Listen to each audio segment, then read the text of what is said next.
Man, that song gets me every single time. But what's up? As do What's up? I. On a Friday night, we're back at it again. We already got 20 people watching, man. Thank you guys so much for joining them. They knew how we stood all off season. If you didn't, if you're brand new here, I'm Zion Zenith. That's Adam Costas. Our fellow co-host Mac the Giants fan is doing a stream right now with another Big Blue crew member, Alex, Big Blue in the Bronx. Make sure to go show them some love as well. But that being said, guys, he's probably gonna appear after the draft if they do have enough time. But it's me and Adam. We're gonna hold it down. If you're new here, you probably if you're returning, you're probably returning for a reason because you kind of felt you kind of know how we felt the whole offseason, being that we thought the Giants was putting themselves in a position to take a quarterback. But before we get into that, we have a lot to get into. But all the new users, if you're new here, joining the family for the first time, please hit that subscribe button if you like what you guys see today. If you don't, it's okay. And then hit that like button as well. Turn that bell on for you to get notified for you don't miss the video. So we have a lot to get to. We're going to cover the NFL draft. We're also going to get into the NBA playoffs. As you guys know, I'm a Miami Heat fan. We tied the series with Boston. I know Sixers got the Knicks yesterday. I know the Knicks fans ain't too happy about that. How that went down. And then you got the Denver Nuggets totally messing them up, messing the Lakers up. But we're going to get into the playoffs a little bit later. But I've been holding on to the mic. I'm going to introduce my co-host, which is Adam Costas. Adam, I know how your day's going, but I'm going to ask you anyways, how's your day going after the Giants did not take a quarterback in the first round, which you thought they was going to? I think I've gone through the 3 stages of grieving, or whatever they say, 7 stages. I thought they were taking a quarterback. They did all this work. And it's really because I know people are going to come at me, and that's fine. The battle's not over yet. I'm just here to regroup. It took me a little while. I realized, I can't be that guy anymore. Can't be that mope that's moping around because we didn't get a quarterback. It's time to regroup, reanalyze, re-strategize, and get back out there for next year. I'm on this island. I'm going to stay on this island.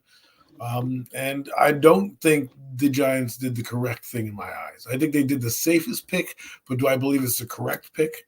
I don't think so. And the reason I say that is because I feel like this move is more of, and don't get me wrong, Malik Nabers is going to be a beast. I think he's going to be more Garrett Wilson to start as we get rid of Daniel Jones. And then when we actually get a quarterback in here that can play, you're going to see him be like CeeDee Lamb, that type of receiver, hopefully going forward. I'm not going to try to read a guy's body language, but you can tell that he's going to be an alpha male, and he's going to come in, he's going to command the room, and he's going to basically. You thought Kenny Galladay yelling on the sideline was bad? Well, guess what? This kid's going to do that. It may not be year 1, it may not be game 1, but he did it to Jaden Daniels. And when you don't pronounce your quarterback's name going forward right now, it's hard to kind of have respect for that person right away. So he's going to be an alpha male. And there's something that is sad. Waller did retire today. So not only did we lose 2 playmakers. That's something I missed. So Waller retired. Okay. So think about this. Thanks, Waller, for letting us know early. I'm not going to do anything that's going to jeopardize this team, not like he did. Well, but you basically could have retired before free agency. But thank you, Waller. We appreciate your services. Continue, Adam. Right. Well, he might be going through some stuff, but if you're not committed, mental stuff. If you're not committed to going through it, well, then you need to let people know, right? Say, hey, I don't know if I'm ready to do this, and just be, absolutely. We already saw that he had we already had 1 foot out the door, it seemed, and so for me, that leaves you left 2 playmakers walk. Okay, you have Barkley gone, Waller gone, and all you returned was Nabers. So, and that's a net negative in my eyes. As much as Nabers is going to be probably spectacular or box office like Odell was, Odell didn't win as many games when he was here. We went to 1 playoff appearance with him as well. So while I like the pick and I think he's going to be fun and I think he's going to be, tune into a gloomy season, I really hope Drew Lock's a starter, but we'll get into that in a minute. I just believe, I believe the motion, if you didn't want to go get your quarterback because there were rumors that we're going to get Drake May, the deal was sealed, and then, obviously things fall through at the last minute. Now there's details where they're going to give them the first-round pick and their second-round pick this year. And this, I'm like, listen, man, if you really wanted to go get him, you would have moved heaven and earth to go get him. So, I think it was one of those things where, one, I don't like the process. You shouldn't go into a process where you like one quarterback, but you go and scout 6. Like, you scouted 7 quarterbacks, and 6 of them went in the first round. 6 went in the first round. 6 in the first 12 picks. That is insane. Yeah. That is absolutely insane. And I don't know if you was done with your point, but basically, this show is going to be about majority of, cover the NFL draft. We will get into the Giants drafting Malik Nabers, and I love that. I love that intro by Adam, covering his point of grief, because I was pretty pissed off. I was pretty pissed off this morning, but at the end of the day, we're still mad. But at the end of the day, we're going to get more into depth with Malik Nabers throughout the show. But we're just going to cover the first 5 picks before he landed to us at pick 6. That being said, though, I did text the group chat that I have with Mac, the Giants fans, and Adam, and I did say, I am pretty pissed off because New York Giants football is going to be kind of hard to watch with Daniel Jones as the quarterback this season. And I get it. Even if he did take a quarterback, Daniel Jones would have been the quarterback still. But at the end of the day, this quarterback room just needs help. And I think we're one injury away from having just a terrible football on the field. You know what I'm saying? And I say that with all due respect to the draft pick that is Malik Nabers, because I do believe Malik Nabers is the yak of this draft. Like, he is the receiver where you pass it, Daniel, please just throw it 5 yards. This guy makes this guy miss, and he's off to 80. So at the end of the day, Daniel Jones would not. He's going to be like Saquon Barkley. Have to do so much. I'm just saying. Then again, I do want to talk about Malik Nabers so badly, but we're gonna get to him. Let's start it off with Caleb Williams. You don't even have to say too much. I am going to be following the Bears super closely this draft because I am a SC fan. You know what I'm saying? And they have a team that is just being built that I'm super excited about. And obviously, I told the boys that I'm gonna buy me a 13 Chicago Bears jersey. I'm gonna get me a Chicago hat.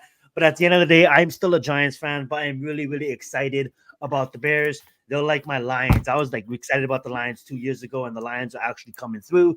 The Bears, they're gonna come through with Caleb Williams, I do believe. Jaden Daniels to the Washington Commanders. I'm gonna let my co-host Adam pick this one up. Adam, how did you feel about Jaden Daniels to the Washington Commanders? I thought Jaden Daniels to Washington was pretty good move. I mean, and please touch on Caleb Williams if you want to. Caleb Williams is interesting. We knew the pick. There's some background video going around with polls calling him, and they're saying we've been waiting for this for months and things like that. So it's just finally ripping the Band-Aid off. I think he'll have fun down there. They're building a solid team for him, and that's why in this day and age, I don't want to hear about not being able to build a team for rookie quarterback, because you can do it out the gate. Out the gate, you can do it. Right? We're going to cover a lot of that points when we get to our pick at 6. You don't need to worry about everything right away. If you shop correctly, you can do it. I mean, they have DJ Moore, they got Keenan Allen.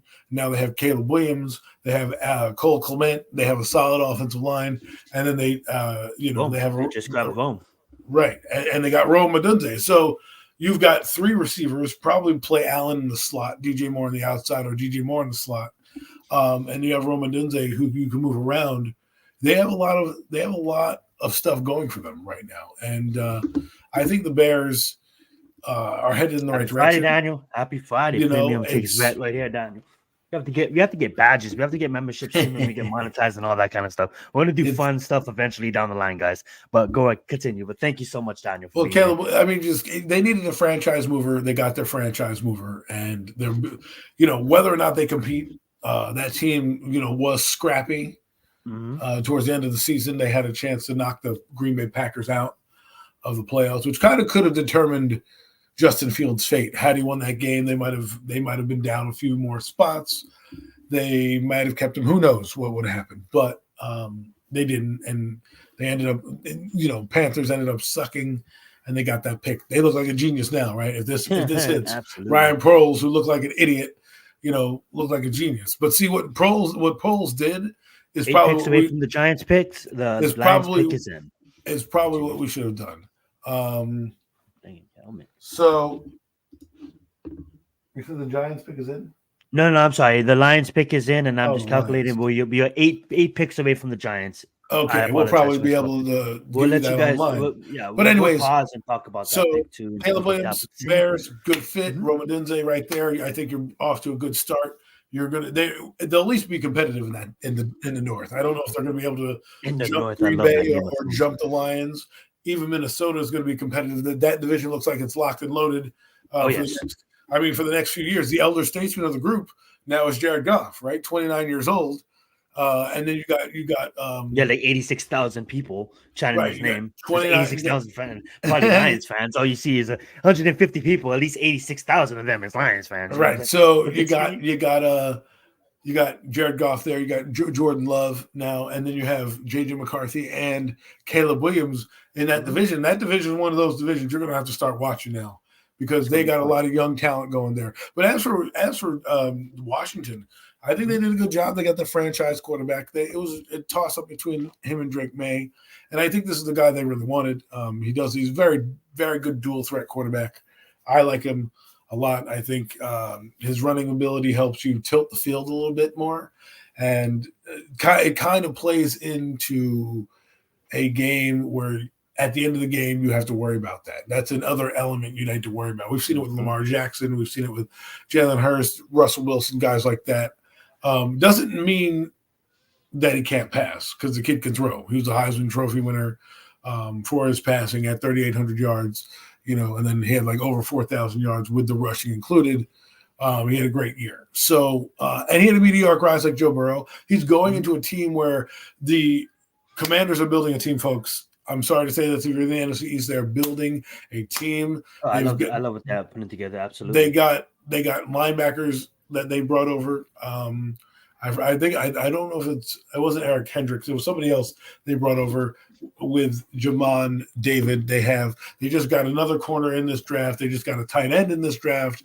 Okay, they got a receiver somewhere along the lines. They're going to pick one of those up. They're going places. They're just going places. They got Cam Akers that they brought in, as the running back. They have Dan Quinn who understands defense. So they may not be like great out the gate, but I expect a feisty, hard-working football team. And they're going to be a team that like you better not go and overlook the Commanders. Dan Quinn will have you ready to go. Yeah. Remember, he is the inventor of the Legion of Boom and then ended up going to Atlanta as well and getting them to a Super Bowl. So I think that works for them. And then we come to the pick number 3.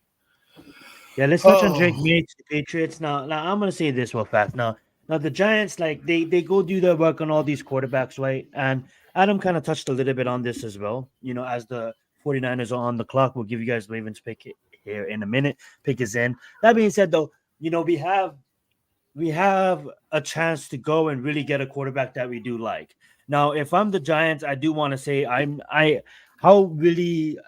how much do you really love Drake May? Because if they really loved Drake May, they would go and trade the house to get there and get him. And that's why I feel like they didn't, they say they loved him, but I don't think they loved him that much because of the fact that I don't think, maybe in another draft where your Caleb Williams and your Jaden Daniels doesn't go before Drake May, and this is like the number one clear-cut quarterback, then maybe do you risk multiple, I'm talking 3 plus first-round selections. It all comes down to what the Patriots wanted, right? Because rumors have it that the Giants offered this year's number 1, next year's number 1, and I think a number 3.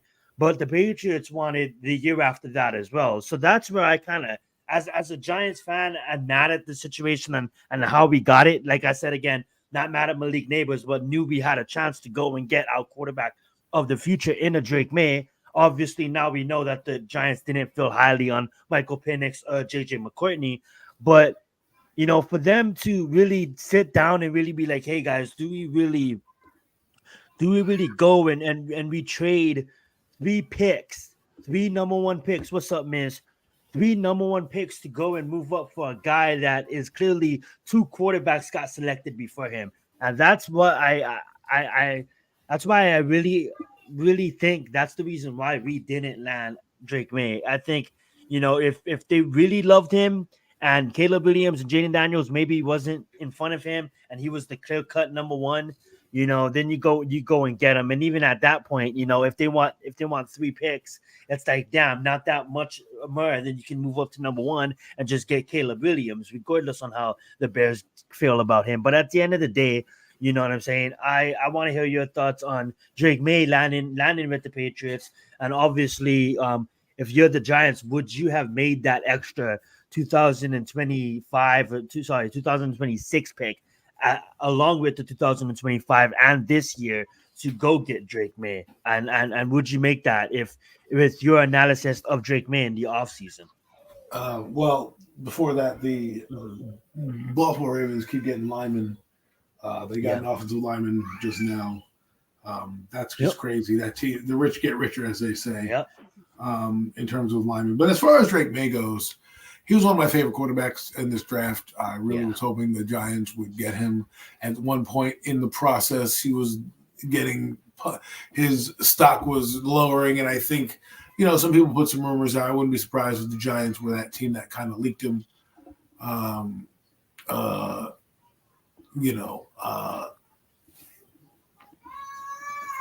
And so it's just hard. It was hard for me to hear all this news because it meant an dawning of a new era. And what it's funny because what does that say about them liking Daniel Jones? Like whether or not it was a last-ditch effort, right? Regardless, you went up and tried to get a quarterback, right? You tried. So on the one hand, I believe they should have given up more or tried to. But if the ownership was like going to kibosh the trade anyways, the Giants wouldn't have mattered, right? But if they weren't, if the Giants weren't, and like, the owner gets the final say. If they wanted McCarthy and he wanted May, they probably would have made the deal. But because McCarthy ended up slipping to the Giants at 6 anyways, but that's the story for another day. My point is, I think I don't know what the Patriots are going to do. I don't know how they're going to build around him, but I liked him as a prospect. I'm going to follow him in the Patriots. You saw that they sit him for a year. Let I forget his name, the homie that used to be there but came back, Kobe Passett. Let him play around with the offense that literally has no ribbons for him, and then eventually down the line, kind of do what me and you kind of envisioned the Giants to do with him. Rather than him beating out Daniel Jones, well, obviously he's not in, and that's another universe. But at the end of the day, Drake May goes to the Patriots. Let's kind of I kind of want to talk about Malik Nabers. Then try. Yeah, that's true. To the Chargers, I mean, we can literally Marvin Harrison. We all kind of predicted him going to the Cardinals. There's really not much to say about that. But we have Joe. This is what kind of pissed me off here. Nothing against Jim, and I kind of predicted that Jim will go this early on in my draft process.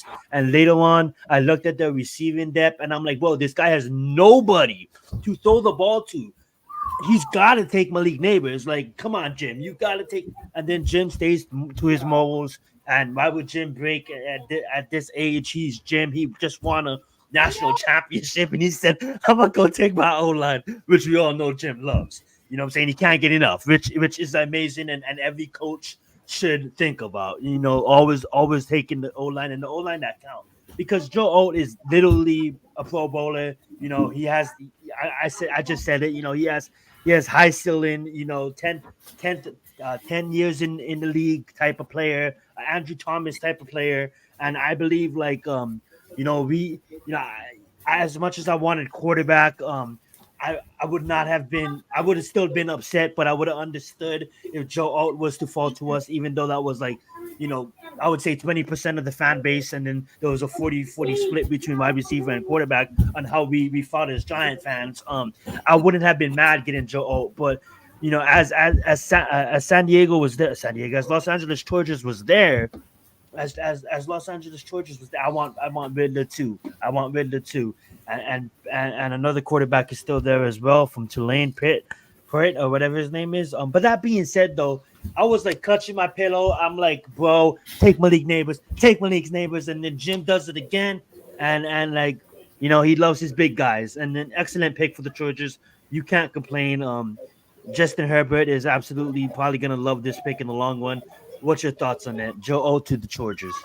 Well, I mean, that's Jim Harbaugh's MO. He's going to run the football, run the football, run the football. I mean, he had a star quarterback in J.J. McCarthy, and that guy took a back seat to his running game. I think he's going to do something similar to how he built San Francisco. The only difference is his quarterback will be a little bit better passer than a runner, right? And he's got to build a running game because his quarterback is not there. And it was kind of funny. Someone called me the other day saying that he had a crazy idea saying the Chargers would trade the Justin Herbert to whomever so they could probably draft JJ and then draft JJ McCarthy. I was like, wow, that would be one of the weirdest things ever, but I don't think it would happen. He was like, oh no, it's gonna happen, bro. It's gonna happen. I'm like, well, I hope they're on the phone with the Giants because that would be great. But I think Joel fits what Jim Harbaugh wants to do. And obviously they're going to be a run-first team,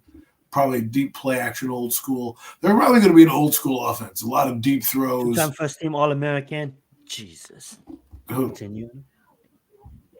What I'm just saying, like, they're going to be a lot. I think they're going to be a play action offense, meaning run downhill. Herbert throws a great deep ball. You're going to have those vertical guys. Quentin Johnson is better running down the field than he is running slant routes, so you can kind of open it up like that in that way. So I feel, he went with his MO. That's what he does. He's going to build the trenches. He's an old school guy. So absolutely, guys. But before we get to Malik Nabers, I'm gonna extend it even more for you guys.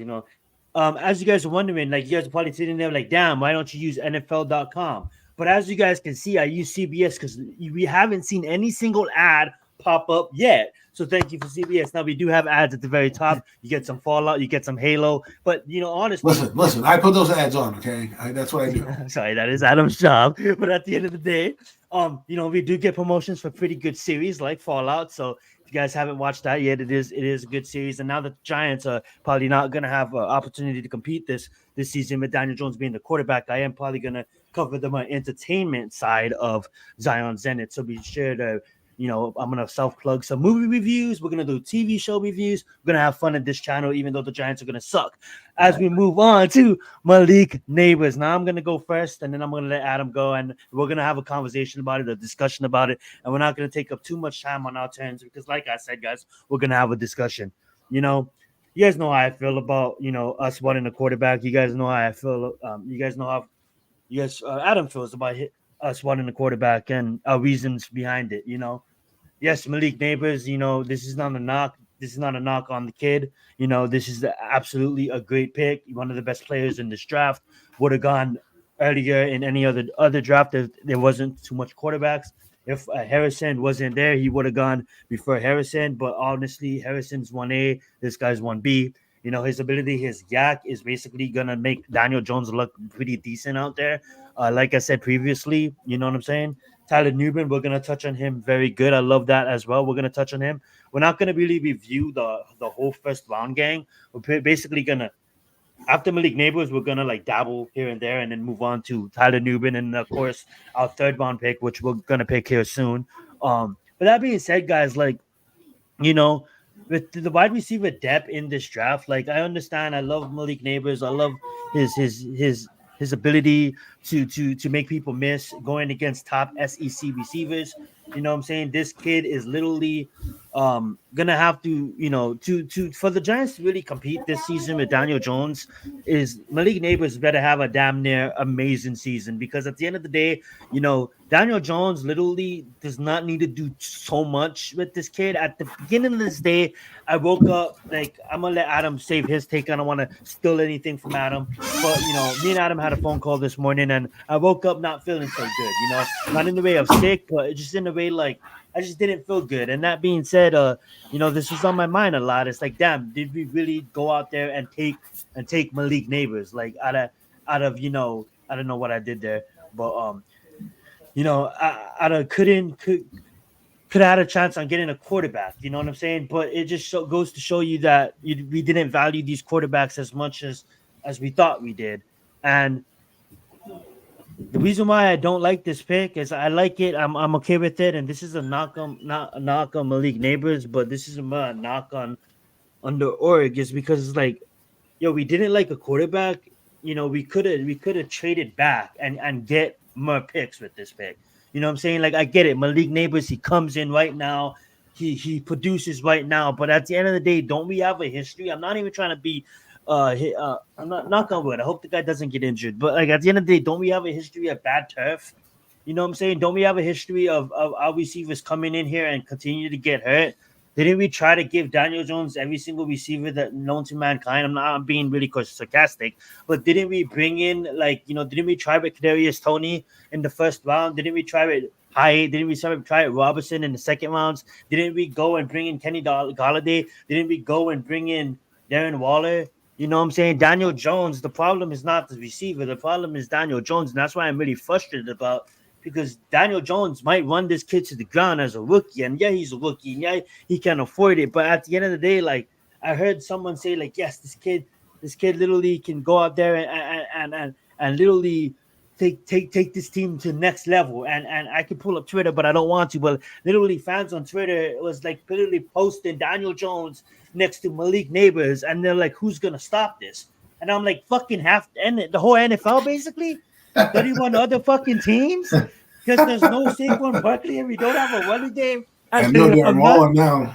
Don't know Darren Waller, so we don't have a tight end, and we do have tight ends, but they can block. Should I say we don't have a receiving threat tight end? Nothing against Bellinger, but he's pretty slow. He's amazing, but he's pretty slow. He's not a receiving threat. You know what I'm saying? He can get us a third down, but it's just gonna, this kid's gonna be put under so much pressure in his first year, bro, and he's gonna single-handedly get double coverage. Single-handedly, people's gonna understand that we want to get it to Malik Nabers on a slant, on a fast route, and let the kid hit and miss and go. And we're gonna try to get it to higher deep. Yet alone, we don't have Barkley, so everybody's not gonna look at fucking us and like trying to run the ball that much. No knock on Singletary, no knock on him, but it's not like every time like. We go and we try to get the ball to Malik Nabers. Yes, he's gonna have more than 15 targets a game. And how healthy is this kid's gonna stay? I understand that this kid is young. I understand. I'm not trying to wish injury upon him, but due to our history with our turf, even though it's updated, what happened to Aaron Rodgers last year? What the fuck happened to him? Did he come out and complain about the turf after he got injured? And we're gonna put all our hope into this kid to do what for us? To put us in the position where we're going to have to hope the often injured quarterback, injured quarterback doesn't get injured, right? Yeah, no, I didn't even touch on that. I'll let you touch on that because we're one quarterback away that's not even going to start the season. That's going to be Drew Lock starting the fucking season. Then he's going to come in and then play, probably get hurt. Then it's going to be Drew Lock finishing the fucking season. Okay, I would love to see Drew Lock as the fucking starter of this team. Give that kid a chance because you gave Daniel Jones 6 fucking years. People think that the problem is us hating Malik Nabers or us hating the wide receiver. We don't. It's the problem is we don't like the fucking quarterback. The quarterback is not gonna be able to. It's gonna be so painful to watch. Meanwhile, I'm gonna be watching Caleb Williams having a pretty decent season with the Chicago Bears, and Caleb Williams and the Chicago Bears offense is gonna look way much funner to watch than the Giants offense. And people be like, you can't say that because Caleb Williams has a team, and you can't say that JJ is gonna make. I'm gonna say JJ's probably gonna make the playoffs with the Vikings, and people's gonna be like, well, JJ wouldn't have that if he came here. Well, maybe he would if he was to, learn under Brian Dable, and eventually maybe next year and the year after that, we got him a team. How did JJ Jefferson do? Huh? How did JJ Jefferson do in the playoffs? You know what I'm saying? Everybody wants to talk about these receivers leading the team. Yeah, I get it. These receivers are dogs. I get it. You need a dog receiver. But you also need a quarterback. And I get it. Daniel Jones, he's going to look better. He's going to have probably better numbers than fucking with Malik Nabers. But let alone, he doesn't have to beat his numbers by that much. I mean, like, he threw for more than 15 touchdowns once. One season. Just get Malachi Corey. Malachi Corey, yep.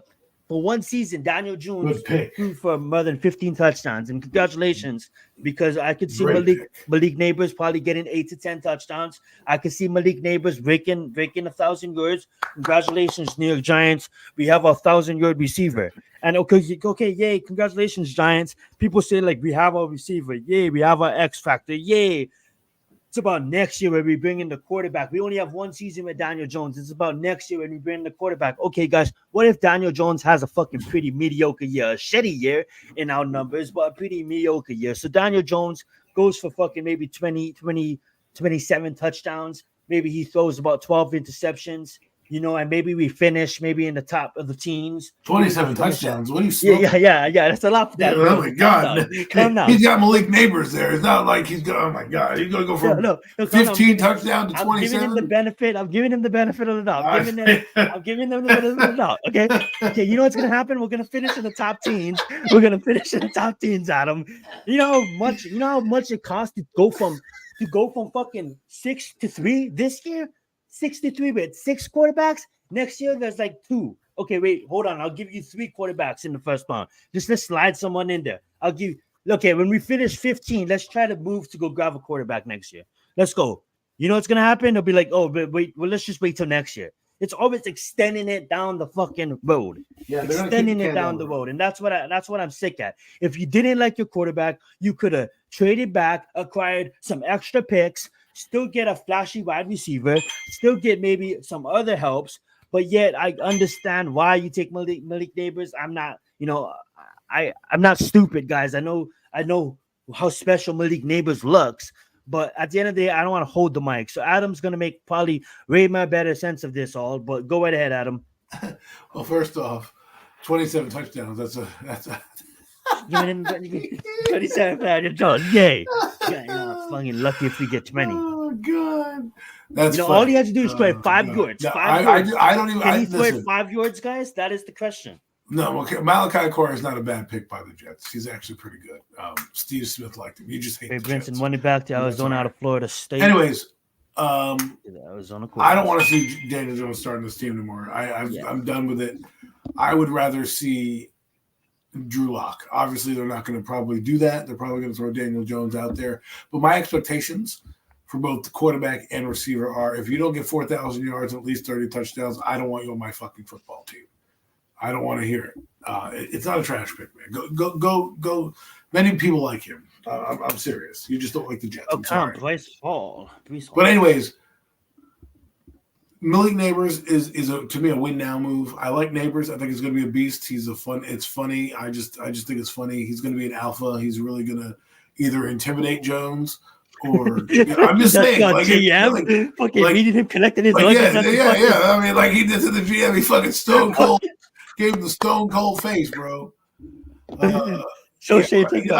Stop your nonsense, bro. Stop your nonsense, bro. Oh, you better stop, man. No, just stop. The Bears have a better fucking chance. Look at this guy. He's back. He's back on his shit again. We're not even going to talk about the Detroit Lions in San Francisco. Oh, my God. Here we go. Now Miz is back to loving Jones. The Washington Commanders have a better chance. He just won a drink made 2 days ago. Quarterback, now he wants fucking Jones. No, man. Yeah, he's just trolling. We're gonna go 11-6 against some of the best defenses in football. He can't even play that. Like he's not even that good in primetime football. Listen, I'm not trying to laugh at the kid, but laugh at him. Clearly, they were trying to make a move, and they settled on him.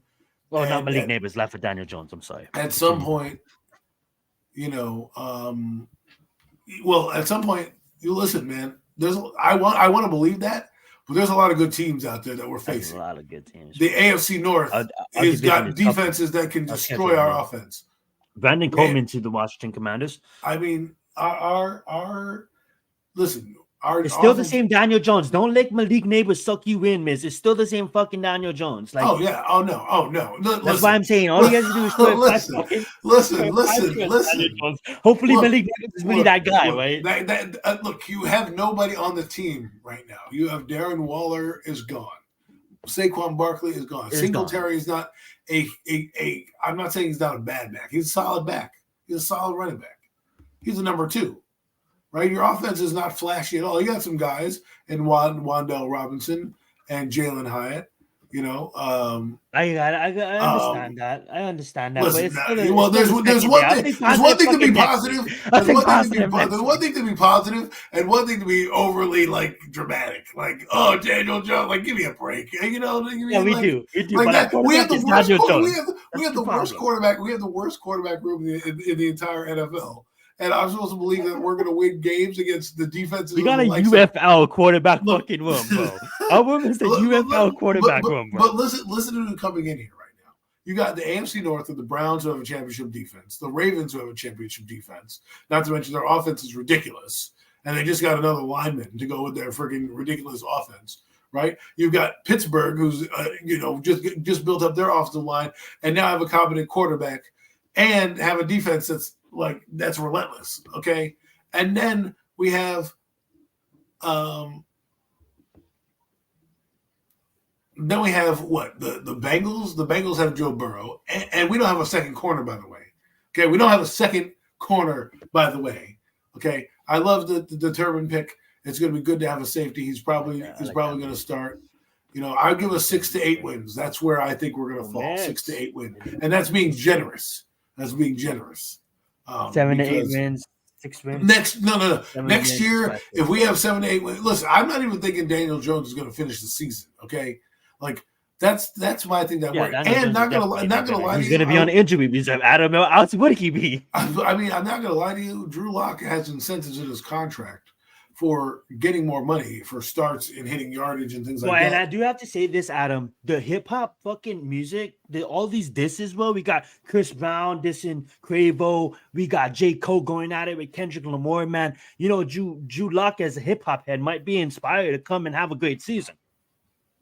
I hope that those hip hop battles move him and motivate him on the football field. All I'm saying is, Drew Lock didn't come in here to just be a backup, okay? More of a coast this evening, no man. Well, I wouldn't be surprised. Now we had our rant. Listen, I've done ranting. This team is helpless. It's rudderless. This team is. I mean, Joe Shane is an extension of fucking Dave Gettleman. I mean, with his picks, you know what I'm saying? Like, this is 2018 all over again, bro. Like, we had J.J. McCarthy sit to us. We do homework on him. He goes onto the Rich Eisen show. Says, "Yeah, I think the Giants are going to pick me," and they sit there and they go, "Nope, we're going to run it back with Daniel Jones." That's right. This motherfucker's a snitch. We can't pick him now. Exactly. Who has 2 neck injuries and a fucking blown ACL. That's who we're going. And listen to this quarterback room, okay? Blown ACL, 2 neck injuries, a guy who can't hit the bar side of a bar. Our backup quarterback who couldn't even beat out Teddy Bridgewater or Geno Smith. Okay, and now we have Tom DeVito who got benched in the season, and Joe Shane comes out and goes, "Second year in the system. Give me a break, Joe Shane. What are you trying to fucking pull the wool over my eyes? We saw the team last year. We saw what you did. This shit is funny, you know." Let's see what happens here in the third. But it was a dumb way of thinking, because you should not be all in on one guy. That is stupid. That is so stupid. That's so dumb. That first off, that to me tells me maybe they thought you went to the worst. You know what the worst part about that is? You know what the worst part about that is 3 other guys went in the first round. J.J. McCarthy, Michael Penix Jr., and Bo Nix. You saw all those motherfuckers, and you were saying, "Yep, you know what, Daniel Jones, we're good. 2 neck injuries, you know, a knee injury, we're cool." So, Miz, you're not gonna. I don't care if they only like May. That is bad process. I'm sorry. That's a bad process to me. Yeah. When everybody else, when Michael Penix Jr. can go in the top 10, we had him sitting on JJ. We had J.J. McCarthy sitting there, and we had Bo Nix. All 3 of those guys. If 2 of those guys ball out, like J.J. McCarthy and Bo Nix, and we're sitting here struggling at 6 and 8 with our fucking shitty quarterback, how am I going to go, "Hey, Joe Shea, go pick the next quarterback, you fucking moron"? You know what I mean? Guys, we got a 1,000-yard receiver, though. Look, The process was dumb, okay? You shouldn't have one quarterback in mind. You should have – it's like when you buy a house. Do you stop buying a house because your house got fucking bought, the one you bought? Like, oh, no, you know, like, that's the only one I want. I guess I'm not going to buy a house. No, you go there and you fucking you pivot to the next house. A guy I listened to in Twitter Space had a great his name is Sal. They make a Shout great out to show. Sal. Shout out to Sal, him and Monty. They make a Got some podcast called Shout out to Monty. He's a Giant. It's a fantastic podcast that you guys should check out. And he made a joke that Joe Shane walked into I think it was a Mercedes dealership or a Ferrari dealership and said, "How much is that car? $150,000. I'll give you $40,000, sir. We need $150,000. $45,000. Sir, it's $150,000. I'll give you $50,000. That's my final offer." That was his rendition of what Joe Shane said to the Patriots on how it looked. Like, it's just funny. I mean, I want to give the guy credit. I'm not being fair. I don't get it. It doesn't. You can be fair all you want. It's fine. Yeah. Okay. Barkley was the single best player in the draft, Miz. Barkley was the single best player in the draft. I've seen this song and dance before. Come on. That's the thing, though. It's like, where's OBJ at? Where's OBJ at? Wait. Exactly. We had OBJ. Where's Kadarius Toney at? By the way, the Giants have drafted 2 receivers in the first round in 4 years. Malik Nabers, bro. It's Malik Nabers. It can't fail it. Malik Nabers loves Daniel Jones so much he pronounced his name Daniel Jones.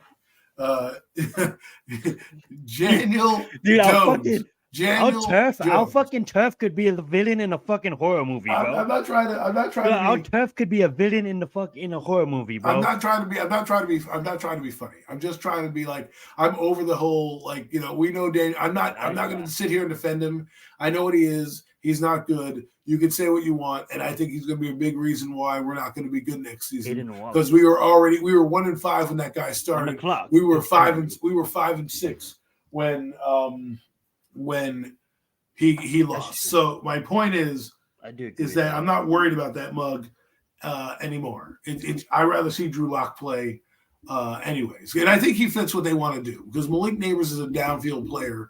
He's not a slant player. Like, he can take a slant and go. He has yak yards. And in college, that's easier because the turf is a lot further away. The hash marks are closer here. So a lot of those gainers, like, you think about it like this, right? Jalen Hyatt was brought in here to do the same shit that Malik Nabers is going to do.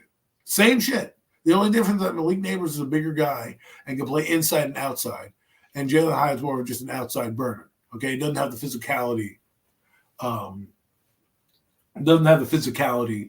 That you would normally need, right? So we'll see. I mean, they have 3 good. I'll give them this. The Giants have 3 decent receivers, 4 if you count Slayton. Yeah. And that's about it. That's about in terms of like, okay, you have advantage. When you go down the list and you check the boxes, you'll say receiver, okay, maybe a little bit of a check mark there. Running back, maybe a plus, and then everything else is going to be minus against most teams. We have 4 fucking blocking tight ends. We have, linemen out the wazoo. Right, but we don't have any real weapons, and we don't know what we're going to do yet with Jalen Hyatt. And I hope they work out. And we have a quarterback that throws 6 yards in a cloud of dust. That's just who he is. I'm sorry, folks. That's who he is. And I'll be real. I've come down off my grief. I'm going to watch this team, but I'm not going to do the same thing I did years ago when I invested countless hours and stressing out. Like, if I miss the game, I'll only be watching the game because I haven't missed the game, but I'm not going to intently watch the game and care and put my heart and soul into it like I do every week until that guy's off the team. I'm sorry. You can call me crazy, but I don't care what they do. Anything short of the NFC Championship game, I don't want to see that guy anymore. You pay that guy $160 million. Expectations to be fucking Super Bowl. When you draft Malik Nabers, that's the fucking expectation. When you draft a quarterback, you have time because you know that you have to go through the growing pains of the quarterback. A receiver can come out like gangbusters like Odell and light the world on fire. But he also did have Eli Manning throwing the ball. Look at Garrett Wilson right now struggling to get 1,000 yards. And let me say one thing about 1,000 yards, okay? 1,000 yards is not really that good, okay?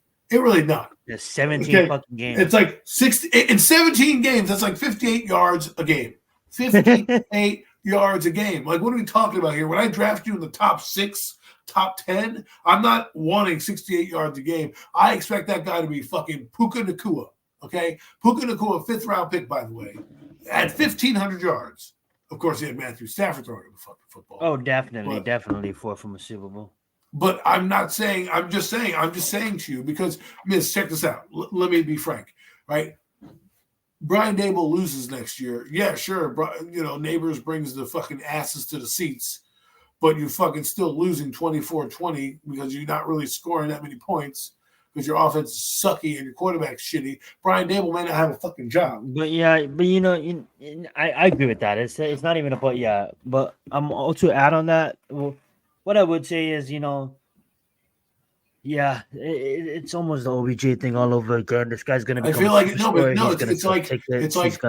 like Barkley because OBJ was not. We weren't looking for a quarterback. We weren't looking for that. We had a quarterback established already in Eli Manning. We were trying to bring him playmakers.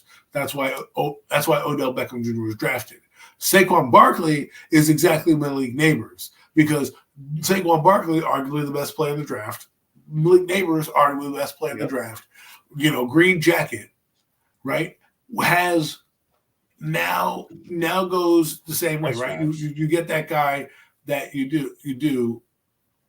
I think honestly, Miz, like not to cut off Adam, but I think they're gonna have multiple years. I mean, like honestly, we're not gonna. Joe Shane and Brian Dable is gonna have multiple. Not years. Really, bro. I'm not going that far because I'll be real with you. The coaching. Well, I say this year and next year. I don't see beyond next year. I'm not. If Dable has a bad season, he should be on the chopping block and upgraded. I'm sorry. Okay, I'm giving you 3 years. Less than 3 wins, absolutely. I'm not going to disagree with you. No, the bar is the bar. Quarterback, Drew Phillips, Kentucky, New York Giants. There you go. But here's the thing, Adams, and we might disagree on this, but here's the thing. Like, obviously, Joe Shane and Brian Dable, Malik Nabers is a capable receiver, and we both know it. With Daniel Jones, he doesn't really have to do so much. Just get Malik Nabers the ball, and obviously they're going to figure out ways to cover Malik Nabers, but in a way that gives Hyatt enough time to get better and get the ball. Robinson's going to get the ball. Hopefully, the running back committee can figure it out. And Malik Nabers, he will probably finish with like 1,200 yards. You know what I'm saying? The guy is 5'10". He is that type of cornerback is 5%. Malik Nabers is that type of receiver. You know what I'm saying? He is the dog. He is going to finish at about 1,200 yards. Could that's his middle. Could eclipse that easily. But we'll see what happens. But Daniel Jones at his quarterback, that's why I'm going to consider it. He is going to pass that 1,000 yards. But here's the thing, though. They go into next year with 7 minutes. Hands. Yeah, we got this cornerback. Woo! High five. We didn't get our quarterback, John. We saved your grandson, John. We got him his pony. Oh man!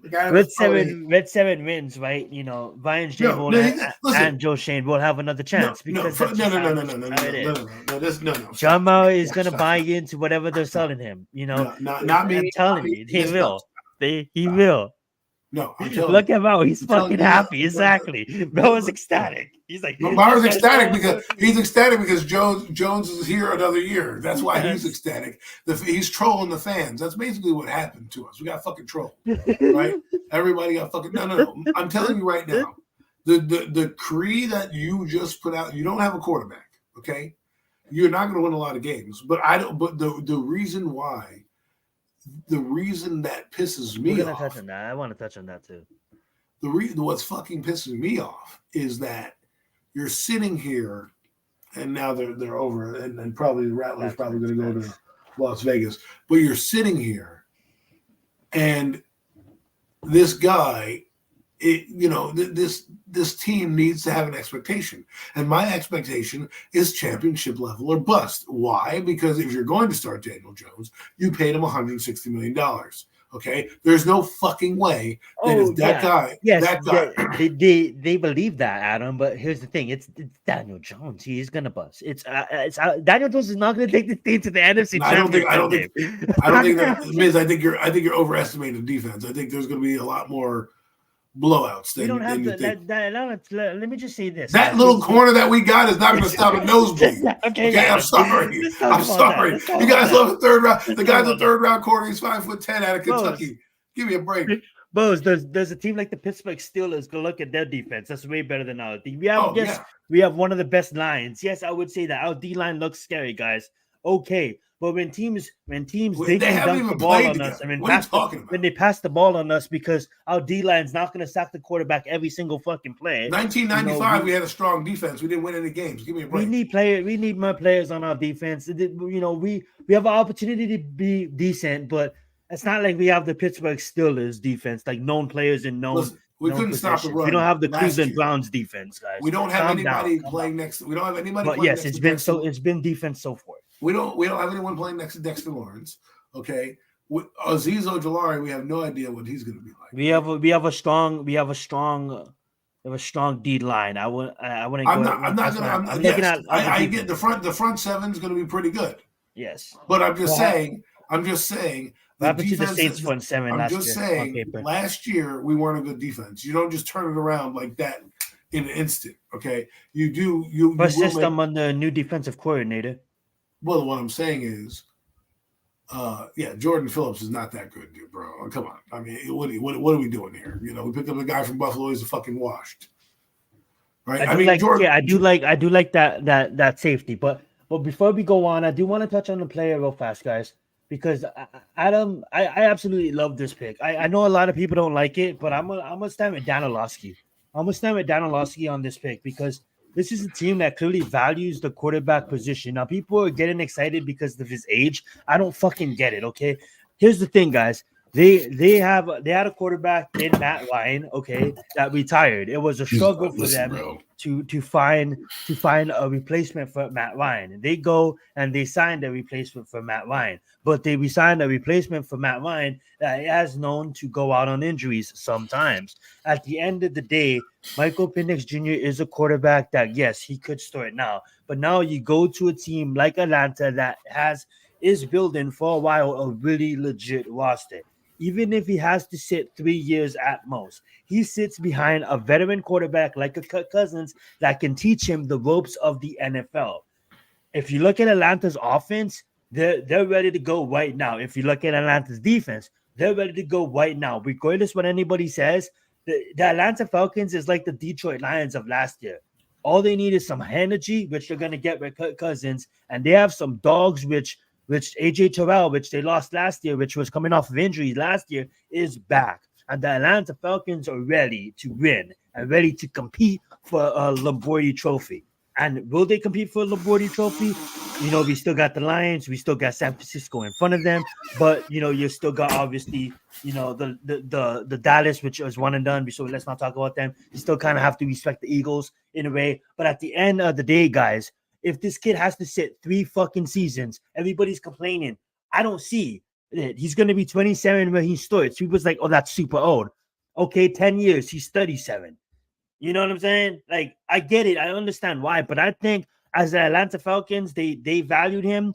They thought he was the second best quarterback in this draft.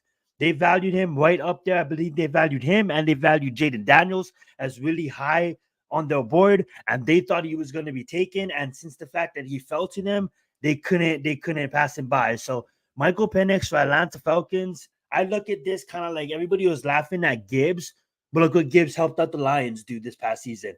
I think this is a move when 2030 we're gonna look at, and it might have been like, I know that's a way off, but it might have been the fucking right move. This might have been an easy transition to maybe, just maybe Kirk Cousins wins a Super Bowl with Atlanta Falcons in the next 3 seasons.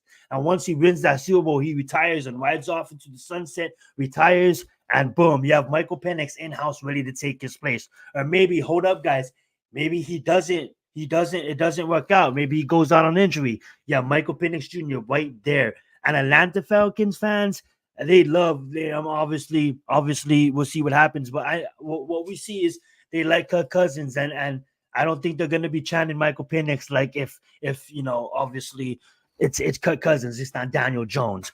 But that being said, you know, I absolutely love this pick, regardless what anybody says. But what's your thoughts on Michael Penix to Atlanta? I know that was kind of a shocker. That was probably the shocker of the first round. I don't know if Adam is here. If he is, say aye. Adam is not here, as the Dallas Cowboys pick is in. But that's why I feel about Michael Penix, guys. Moving on, we had Rome go to Chicago. The reason why I love this pick is hold on. Back. There you go. Michael Penix Jr. is a solid pick. I don't know what they're doing. I don't know if I'm Atlanta, I would have given $100 million, and then all of a sudden, pick Michael Penix. Like that's just not what I would have done. But I know they can get out the contract probably early, so they're hedging their bets. And Michael Penix. It's funny because. Let's say Kirk Cousins, let's say hypothetically speaking, the Atlanta Falcons get to the Super Bowl or something like that. Maybe they could. The rival, fucking Dallas. Wow. Yeah, the Dallas. But see, that's what I mean. People don't get it. Everyone says the Giants do well, but the other teams are still here too, right? So they're gonna improve. Yeah, they're always. We haven't closed the gap much, okay. And as long as your quarterback is who it is, absolutely not. It's going to be tough. So all of these teams have a cornerback that could guard our rookie. I'm not trying to be mean to Malik Nabers. Malik Nabers will get them eventually. We'll get them sometimes. But all of our other teams in this division is tough, bro. It's super tough. Including the Washington Commanders. Let me break something down. Eli Manning used to have this issue where he used to stare down guys, right, or miss guys because guys like Shockey and Burris would put their hands up, and you're like, whatever. And it wasn't until Jeremy Shockey kind of got injured where he started to blossom because there wasn't a guy breathing down his neck to get him the ball. And when you have a guy like Malik Nabers who's going to ask for the ball and a guy like Daniel Jones who doesn't read the field, it's going to be easier to get a jump on what they're going to do because you're going to know that they're going to go to Malik Nabers. Now, Malik Nabers is going to be a beast of a player, so defenses are going to, keep that in mind. Obviously, they don't want to go over the top with it, but I'm just saying. What I'm saying is, I don't know if a guy like this hurts Daniel or helps Daniel in the way that he's going to be a guy that you're now going to need to force the ball to, especially with your limited weapons, right? You have Hyatt, you have Wan'Dale Robinson.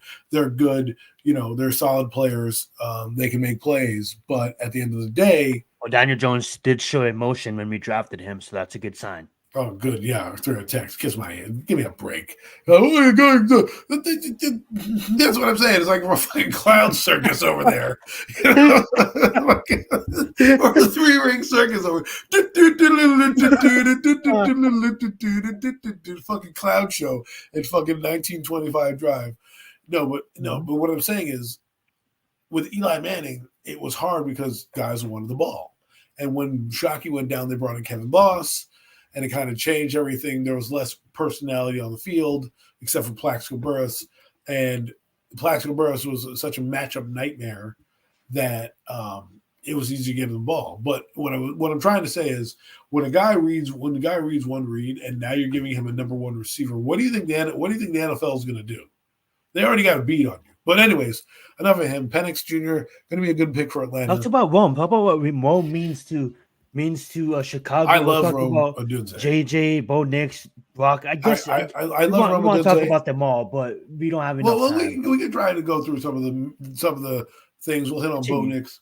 We still have about a half hour in the show as the draft is going on because listen, folks, there's not much going on. About all these picks. You've done your own work. We won't know about a draft class till they hit the field. What we do know is that the Giants botched the biggest position in I want to point that out real fast. Like, what the fuck is the draft grade? Like, I don't understand that. You don't know nothing about this kid until he actually can we grade him after the season? No, what happens is this. People make these phony ass things, right? This is what people get caught up in. Oh, he's the fourth best quarterback. He's the fifth best quarterback because Dane Brugler puts him out fourth best quarterback. The thing is this: when you look at a player, does that player what? No. I apologize. I shouldn't have interrupted, but I'm going to be like C+. This guy's went through a right situation. He has a good coach. He has great fucking weapons around him. He has a mediocre defense. This guy could appear in the wild card weekend because he has a weak conference in the NFC. So JJ for the Vikings, I believe, what is a C+? That's I don't understand these grades, but I think they give it a C because JJ McCarthy is a polarizing player. You either like him or you don't. And there's nothing in between. But to me, the quarterback's going after like Penix Jr. Then you have JJ McCarthy. I think that's a great fit for JJ McCarthy. You've got Jefferson You got Addison there. You got the tight end there. You've already got an established offense. This is what happens when people talk about building a team, because everyone's gonna say that when JJ McCarthy does well. Oh, well, his team is stacked. The team was being built for who? Who was it being built for? For Kirk Cousins. Okay, then what happened to Kirk Cousins? His defense let him down over and over and over and over. No, I mean, where is he now? Oh, he's in Atlanta. Sorry. Okay, so he left, right? Yes. My point is now you're inserting a new quarterback to an already built team because you were building it for another quarterback. I don't want to hear if this guy does well and we're struggling out the gate. Oh, well, it's because his team is stacked. No. Most definitely we're going to hear that. I don't want to hear it because he came into a team that they were building for Kirk Cousins. They did not re-sign their quarterback, and bang, he is in that situation. If the Giants were smart and they did that and they brought in a guy, then I could see what we're doing, right? We don't have a guy that's established like that. Now, if you want to say Drew Lock's the bridge quarterback, right, and you're going to draft one next year, and by the way, I think Spencer Rattler's still hovering around. I could all be the wrong. Quarterbacks are still available. I think outside of the top 6. I think if he gets to the 4th round, that's where I think the Giants will pounce on him there, because they'll be like, all right, now we can get probably the best available player in this round, and it definitely will be Spencer Rattler if he makes it that far. But point is, J.J. McCarthy, I can't be mad that J.J. McCarthy, who's now going to come in to a situation and have an advantage. Right, I don't buy it. Right, so and then the Jets. I think they picked O-line here. Smart move. That's a good pick by the Jets. Smart move for them, as Mekhi Becton's not the guy there. Build for Aaron Rodgers while he's still there. Bo Nix.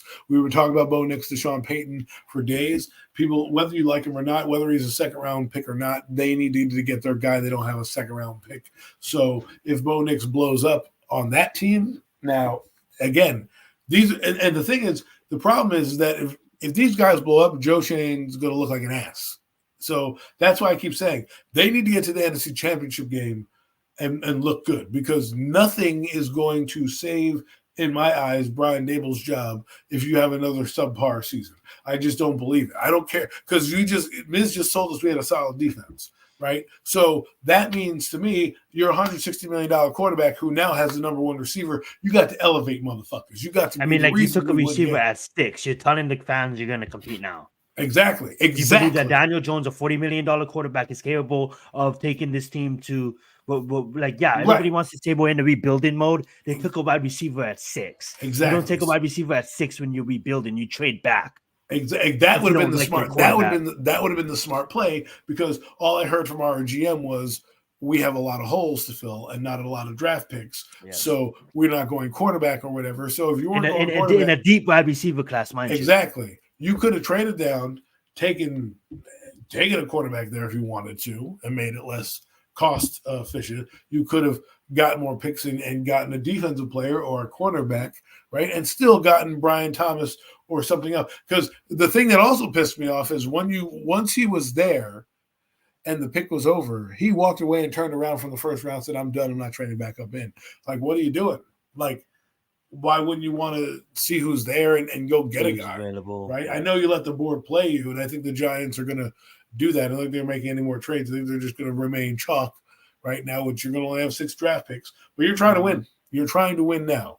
If they haven't acquired assets for next year, okay, which talk about that though. Like you done more for the kid though.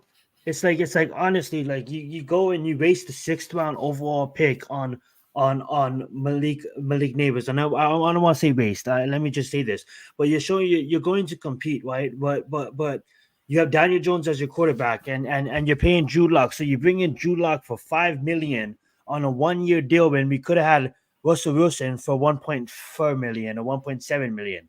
We could have Russell Wilson to compete with us for $1.7 million, but you choose to bring in to Drew Lock on $5 million. Okay, I get it. I understand why there's the ego with Russell Wilson and Daniel Jones, but still, you bring in a quarterback in Drew Lock that is a worse player than Russell Wilson, but you're paying more than Russell Wilson on a 1-year contract. Not only that, but you have You have fucking players like Keenan Allen just going out the door on the cheap, and you can't even try to go get a wide receiver like that. We have Justin Fields being traded for a fourth round pick for Justin Fields. But you know what I'm saying? That what confuses me, because it's like we don't go out there, we don't try to fill this wide receiver market with the free agents that was available. We don't go and don't trade for wide receivers when wide receivers clearly was vocal about it, and wide receivers that we clearly can go and restructure contracts to get, but not only break the cap. If you look what Philadelphia Eagles do, they're able to get all these players and genius the cap. Like we all talk, even me. I mean, like I'm just gonna talk for myself. I talk about Joe Shane being the savage GM and what he does in the offseason. But then I look in our division about how he does in the offseason as a fucking wizard, bro. On draft day, begins the fucking headlines, captures the fucking headlines immediately, and pays his fucking wide receiver you can just see that headline repeat over and over and over again before the draft even fucking starts, okay?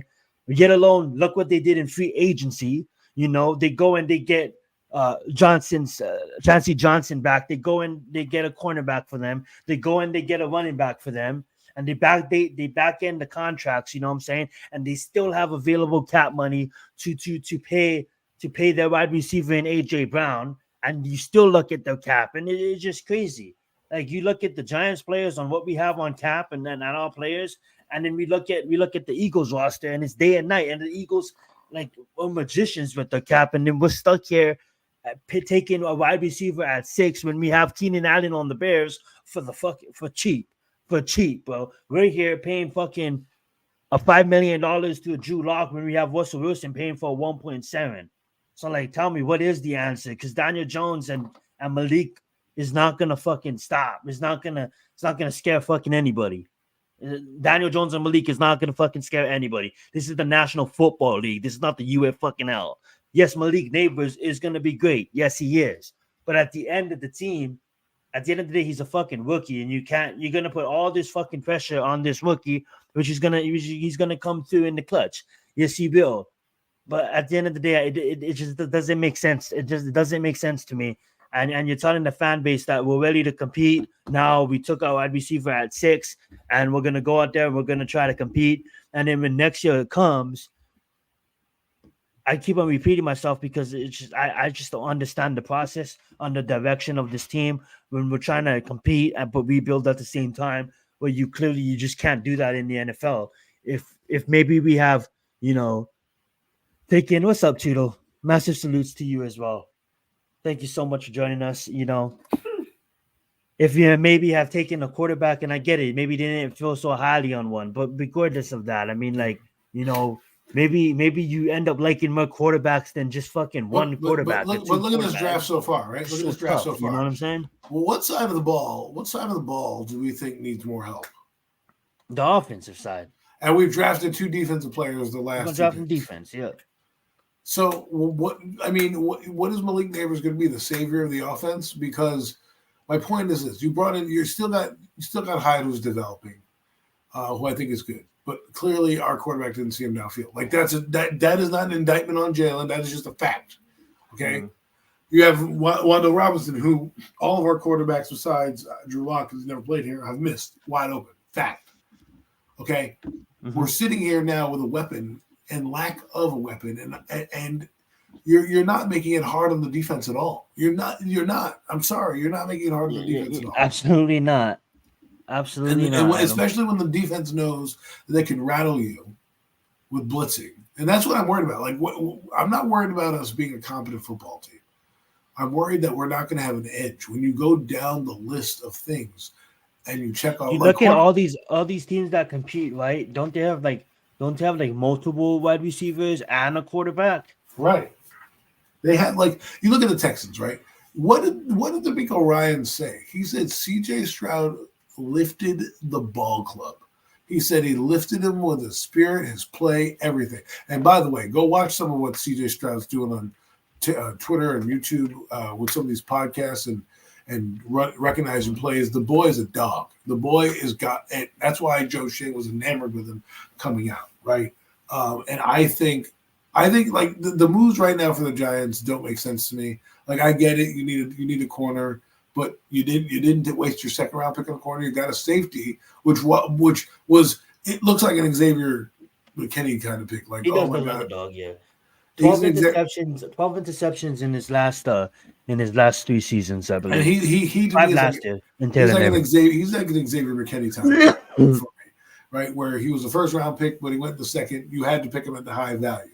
Okay, but then you doubled down on defensive back to add depth. I saw a stat on Twitter where in Joe Shane's 3 drafts, he's drafted 7 DBs. 7 DBs. That's almost 2 DBs a fucking draft, bro. And not saying that. And I think that was cornerbacks. I don't know if it was DBs. Let me see if it was defensive backs. I just got to check. Oh yeah, I mean, like they do take a lot of defensive backs. But I'm just saying that's an absurd. And then not one quarterback. Like you drafted a receiver 4 years in a row, twice in the first round the last 4 years. You've gone offensive line. You know what? You had a first round pick, a second round pick, a third, and a fifth. Right? Like you've put resources. You drafted 1 tight end so far in your tenure here. Okay, no running backs have come through your door that you've drafted. Oh, you have excuse me.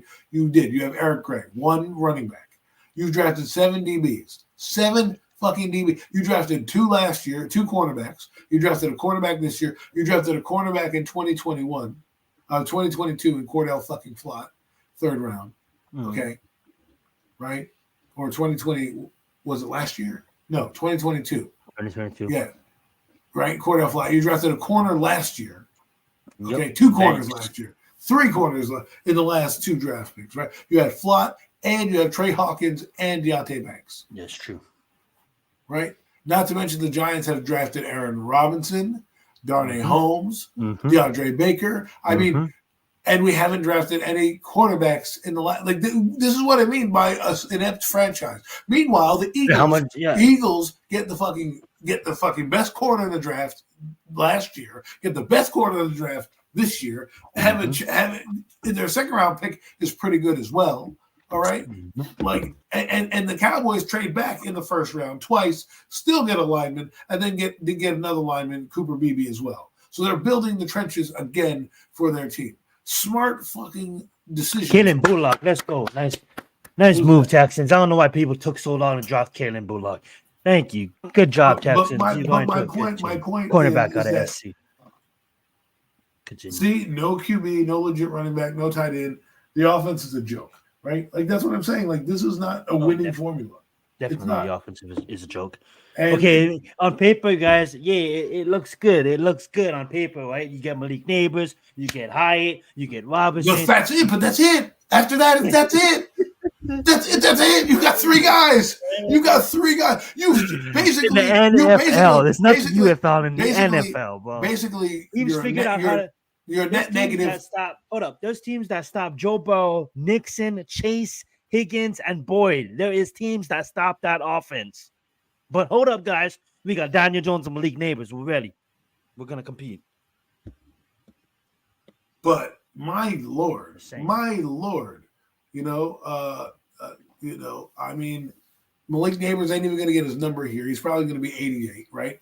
He's probably going to have a good season to start out. But I'm just saying, Wando Robinson's not anything to write home about yet. Everyone keeps talking about potential, but I hear all that. I hope he has a breakout year, right? With a lack of – see, the thing is, with a lack of tight end, you're going to have to spread – the Giants are so fucking bad. We got like mediocre fucking receivers demanding holdouts, bro. That's what I need. That's what, and bye. I mean, that's what. And not to, okay. So there's another thing. Darius Slayton, like, where is he on this team now? Because if you look at him, you're a 5th round pick. You're not been drafted by this fucking regime. Okay, this regime has drafted 3 fucking receivers in 2 years. Okay, with premium picks, and your ass is trying to hold the fuck out. And the thing that pisses me off the most right now is we're not doing anything next year to get a quarterback. We should be trading down to grab assets to make to future get draft picks. See, that's why I know Joe Shane knows his team is going to be fucking ass. Because when you know your team is going to be ass, you don't fucking trade things. His phone, they're like kids in a candy shop. When you see Malik Nabers, awkward fucking press con, awkward fucking taping though. I don't know what it is. I'm not even trying to be mean, but no. I'm just saying, man. I'm not even trying to be mean, though. Our defense is going to be like last year. It's going to get you know what they're doing, Adam. Run out the building. Look at it. Think about this too. We drafted Dane Belton. Okay, we drafted Turbin. We brought in fucking Penix. We got Deontay Banks. We brought in Trey Hawkins. And where is my quarterback? Like where's anybody? We undrafted rookie free agent. That's how much you care about the position. This is what I mean. Bro. He's him. This is what I mean. This is what I keep telling you. Like people. This man. Don't get caught up in the hair and the smile and the comb over that he does, because right now he's a fucking moron. Like, he is. I'm rooting for Drew Lock, but he's acting like a moron right now, and our offense is not something to write home about. So I'm going to be watching Caleb Williams and the Chicago Bears this upcoming season. Who's your team to watch? Like think about this, right? And we have injuries all over the place. If Malik Nabers goes down with like a hamstring, we have one injury on the offense. It's over. Right? It's over. It's done. One injury. It's already cooked because our quarterback stinks, right? But now you give a guy who doesn't have who by the way played better with Saquon Barkley on the field than any other skill position player he's had, right? And now you take that away. He has a bad neck, which they've already said he takes another hit, he's probably to putsies, right? And then he has a bad knee, which what does he do best? He has a bad knee, and what does he do best? Run the football. But let me guess, the entire NFL knows your bag right now, bro. So it's not like they're Daniel Jones is coming out there year 6, and everyone's like, oh, you know what? He's going to be all different now. No, Tigers don't change their stripes. So, and you're watching what we're doing in the draft right now, and we're not even helping out that side of the ball. We have a fucking talent problem on the tight end position. Daniel Bellinger, while I like the guy, ain't no fucking, Malik Nabers. I'm telling you, this is going to be Odell Beckham Jr. all over. All this time about building the team, but building a team, we can never get offensive players here at the same time. Like fucking, we're building a team. OBJ goes out. This is what I mean. Joe Shane's a fucking fraud, bro. Like you want to build a team, you're building the team. Waller retires. You're building the team. You traded for a fucking booty ass tight end who played 5 games for you, realized that you're not getting rid of Daniel Jones, decides to fucking retire. Okay? He's like, yep, Daniel Jones, I'll take my chances out here in the real world. Okay? I'll become a rapper because Daniel Jones is my quarterback. Exactly. I'm going to stick to rapping. No, listen, I don't want to make fun of him. I know he might have health problems, but that's it. Yeah, we don't want to make fun of him. Listen, I'm just saying, like no man. I don't need to break it to you, but think about that. You're basically banking on all these guys being on the field at the same time. Wan'Dale Robinson can't get off press coverage.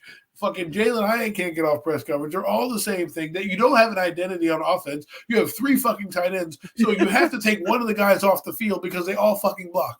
Every tight end on your roster can block, minus Lawrence Cager. That's all they do is block. So either you're going to be a heavy run team and run that shitty offense that you ran in 2022 to save your job, that fucking drop back in a cloud of dust type shit, right? Where or you're going to have a regular. I'm telling you, man, this could be uglier than it was. Like, this is what I'm telling you. When you get a quarterback, it changes everything. When you bring in a receiver for a quarterback that doesn't, every fucking weapon we brought in here, we say is bad, right? Why do we always say every weapon is bad? Why do we look at the person who's throwing him the football? I mean, Malachi Corey rose up the draft boards, right? And had a great season. And if you watch the highlight tapes, you wonder who the fuck is throwing the ball. Then you realize, oh, it's Austin Reed. And when you go read about something, you're like, oh, man, this guy's got a little talent. You know what I mean? And you're like, oh, he can make the plays. I have a guy in Daniel Jones who can't even see the far side of a fucking barn. Okay? He can't even hit. He sees. Wait. Do they, when they do their physicals, do they do depth perception? I don't know, man. He doesn't need. Did you see that interview with his bug eyes? Like, what the fuck are you? That's my quarterback. That's the guy I'm in. Like, we're the laughing stock of the league. Like, I looked at the. You could look at like the AFC West, and you could be like, their quarterbacks suck, but Gardner Minshew's better than Daniel Jones.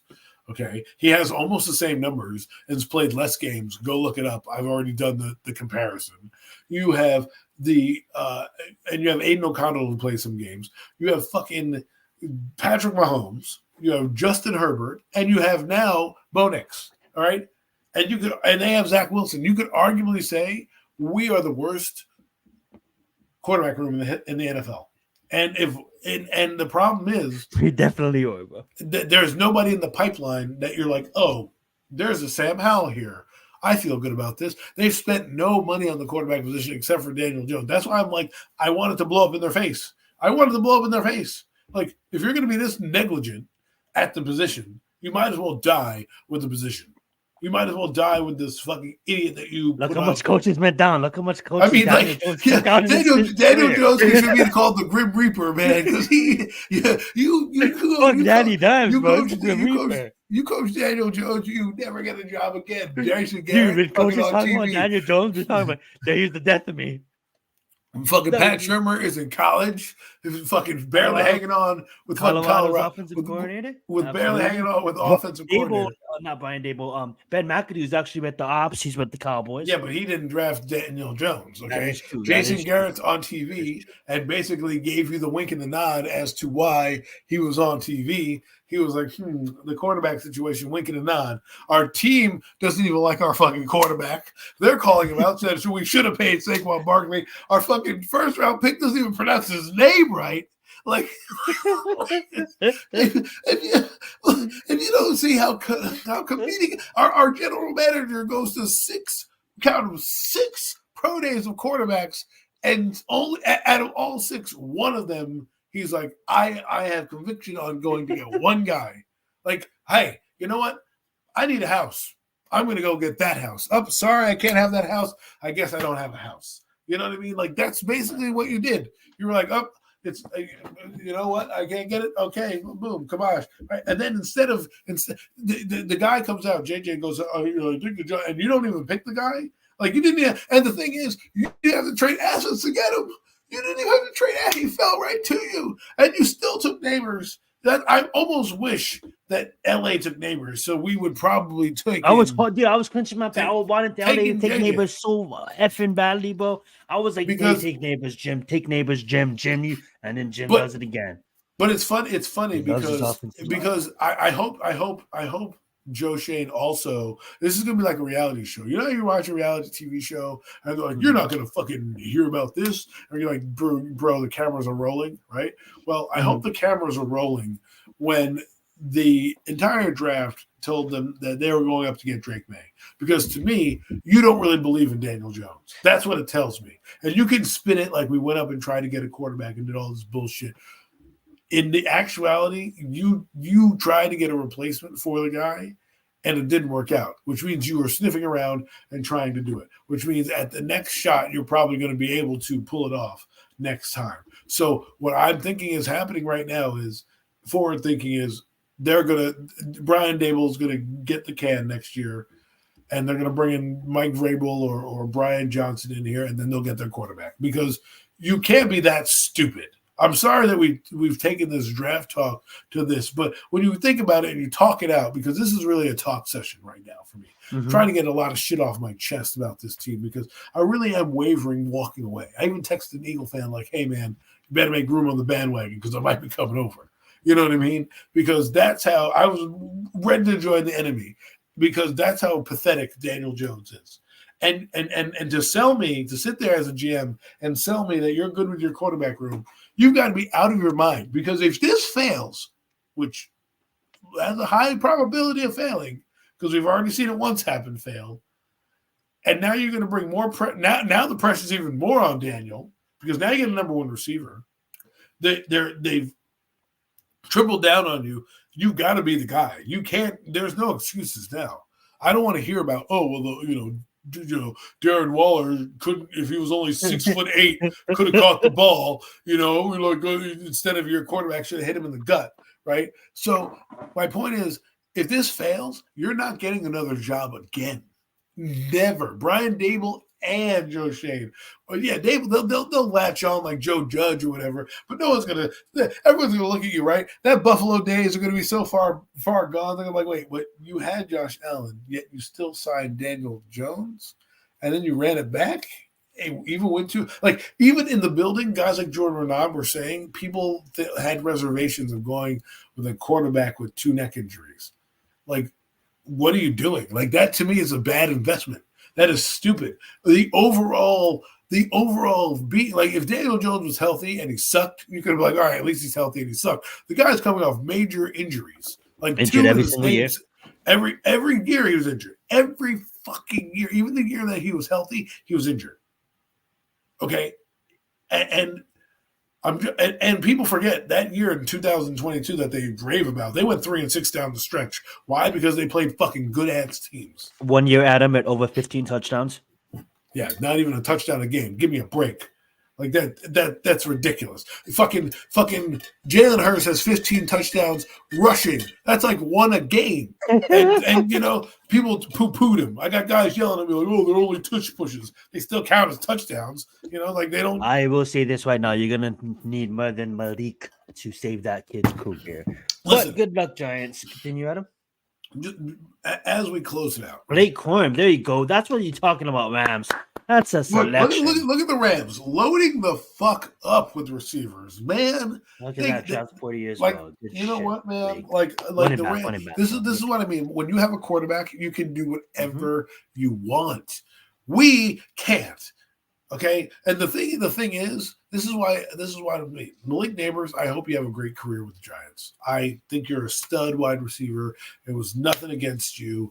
It was nothing against the position of wide receiver. It was, I know the landscape of the league. You're gonna get fucking uber expensive. We're gonna trade your ass like we traded Odell Beckham Jr. because guess what? They fucking produce receivers like they produce McDonald's cheeseburgers. They're just which they produce a lot of. Billions. A billion sold every time, right? So I'm not worried about getting a receiver.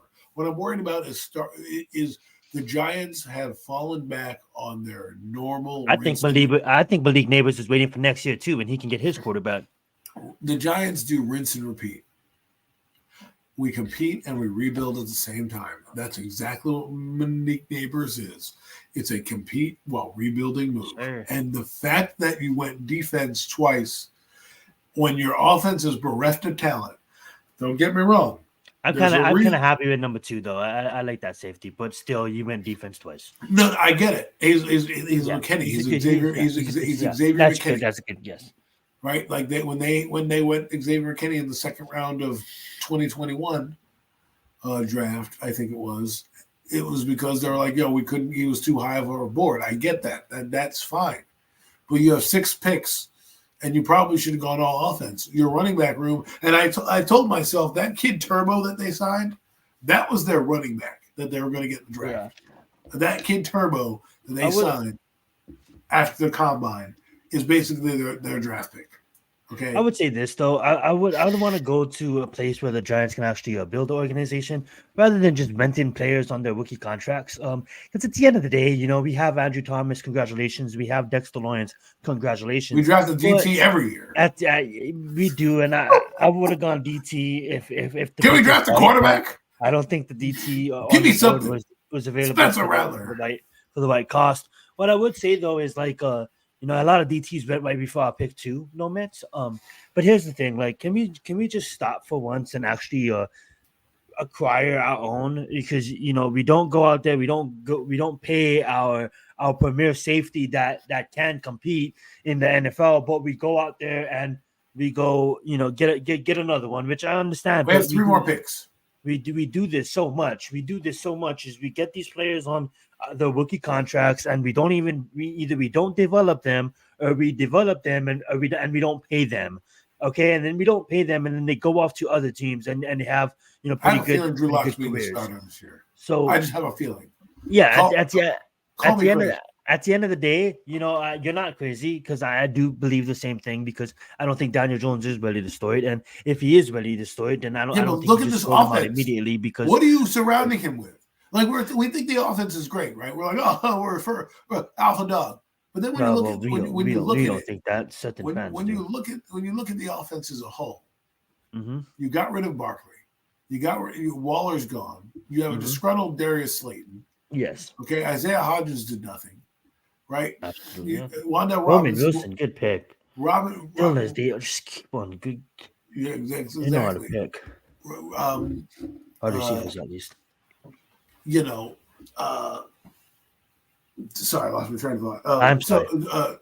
Wando Robinson had up and down year. I mean, we hope he comes into his own. You spent a high pick on him. You told us you had plays for him. I just don't think this offense is going to scare anybody. I'm sorry. It's definitely Malik Nabers is great, but it's like you have Saquon Barkley and a bunch of guys running around. It's not like you invested in the pick. I don't care if the kid was 6. We don't put obviously, we put a lot of pressure on rookie quarterbacks. Honestly, Caleb Williams is looking to come in and change. But realistically, how many games do you think we're winning? How many do you think? Oh yeah.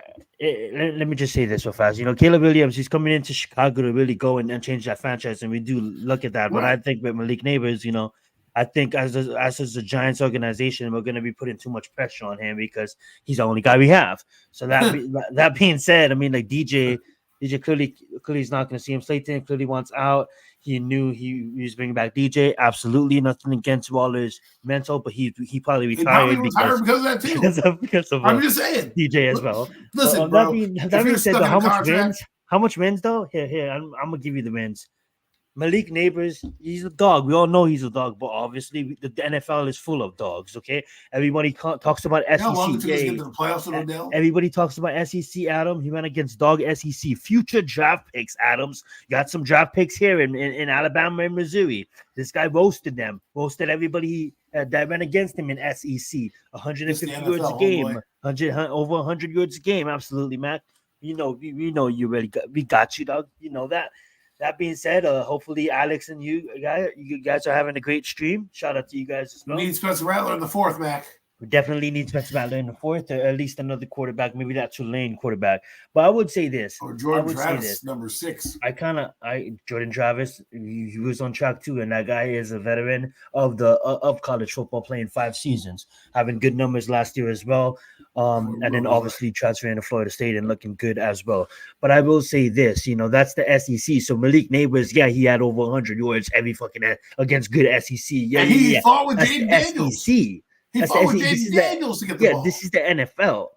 He fought with Jaden Daniels to get the ball. You don't think he's going to fucking blow up a Daniel fucking Jones? Like, motherfucker, I'm open. Why aren't you throwing me the ball? Why aren't you throwing me the football? I'm sorry, I'm doing headlights. I didn't see you. But I'm just saying, you look at these teams, right? What did they do for the Jets, Garrett Wilson? What has Garrett Wilson done? How many wins has Garrett Wilson? But this is what I'm going to say. On that point, it's like they're going to rely on him. So it's like, early on in games, they're gonna want to put him on a 2-step slant or all this fast routes to get in the football, right? To utilize his yak. They want to utilize his yak. Then defenses adjust, bro.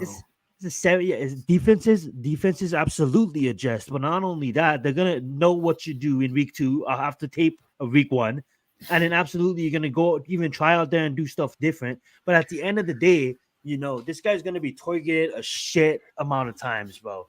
This guy can't even hit Jalen Hyatt. He's not going to hit Nabers downfield.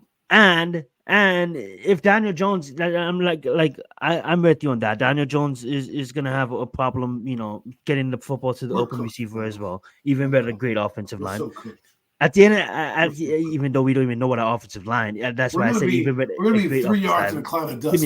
Give me a second. What I will say here is the pressure is on Malik Nabers in a really long season. So hopefully this guy can stay healthy. He's young. He's only 20. I understand that point. We did draft 20-year-old. So when we do finally get our quarterback in here, he hopefully will be 21 or 22. He'll be fucking 30. Hopefully we won't wait that long. With that being said, let's move on. We've been talking Giants for a long time. We're talking draft for a long time. About 1 hour and 30 minutes, which is not long enough. We are going to be talking about this throughout the week, guys. And yeah, me and Adam probably would have to maybe do another podcast for you guys throughout the week. Maybe a special where we cover more on that. And absolutely, Mac is invited. But for right now, you guys might have to wait till next week. Premium takes next week. But right now, we are going to touch on the NFL playoffs because I know there's been a lot of teams that's been absolutely, getting smashed, but also absolutely, put in the work. I'm gonna touch on Miami Heat, and I'm gonna let Adam touch on the team that he predicted that would smash in the Denver Nuggets. Shout out to Denver and doing what they're doing. And I would say this before I even touch on Miami Heat. I would say this. Not to take anything away from Adam, but I just want to congratulate like Denver Nuggets for showing up and doing what they're doing too, because this is the Lakers team that is being leading by 10 at one point, leading by 15 at some points in these games, and then they're not finishing. But we're gonna hold that thought. We're gonna let Adam cover that thought. I know a lot of Sixers fans are probably listening on Twitter, probably watching. If you guys are watching, not Sixers fans, I apologize. A lot of Knicks fans. Should I say Knicks fans? Why did I say Sixers fans? But I know a lot of Knicks fans wants to talk about Embiid. You want to talk about that game, but we're going to talk about that after probably be our closing subject. But let's talk about. I'm gonna just talk about it real fast and let Adam give some thoughts. The whole world basically does it to us all the time, and it doesn't matter because we're used to it. Us as Miami Heat fans, and I'm not saying we're gonna win the series, but like to not even give us one game, to think the Boston Celtics was gonna come in and do this for the Heat. You out of your mind if you predicted that. This is Miami Nation. This is Miami Heat. We live for these playoff moments. Us as Miami Heat fans, we know and we can not necessarily chill, but we're gonna be fighting in the playoffs every year that we make it. You know what I'm saying? So in the regular season, we may not do the greatest, right? We may not have the best record. You know what I'm saying? But at the end of the day, when it comes down to the playoffs, we damn show up. And when it comes down to roster development and when it comes down to player development, damn, we do a good job. And I just want to give another shout out to Eric, one of the best coaches in the whole NBA. You know what I'm saying? This guy, his ability to get these young players hyped up and ready to go out there and play the best team in basketball. A team that basically swallows everybody they play without their superstar in Jimmy Butler. Yes, we do have Bam there, but keep in mind, guys, we brought in Terry Rozier to be there in the playoffs, and that guy been hurt ever since the playoffs started. Nothing against him. He did some good shit in the regular season. Shout out to Terry. Hopefully he heals, get better.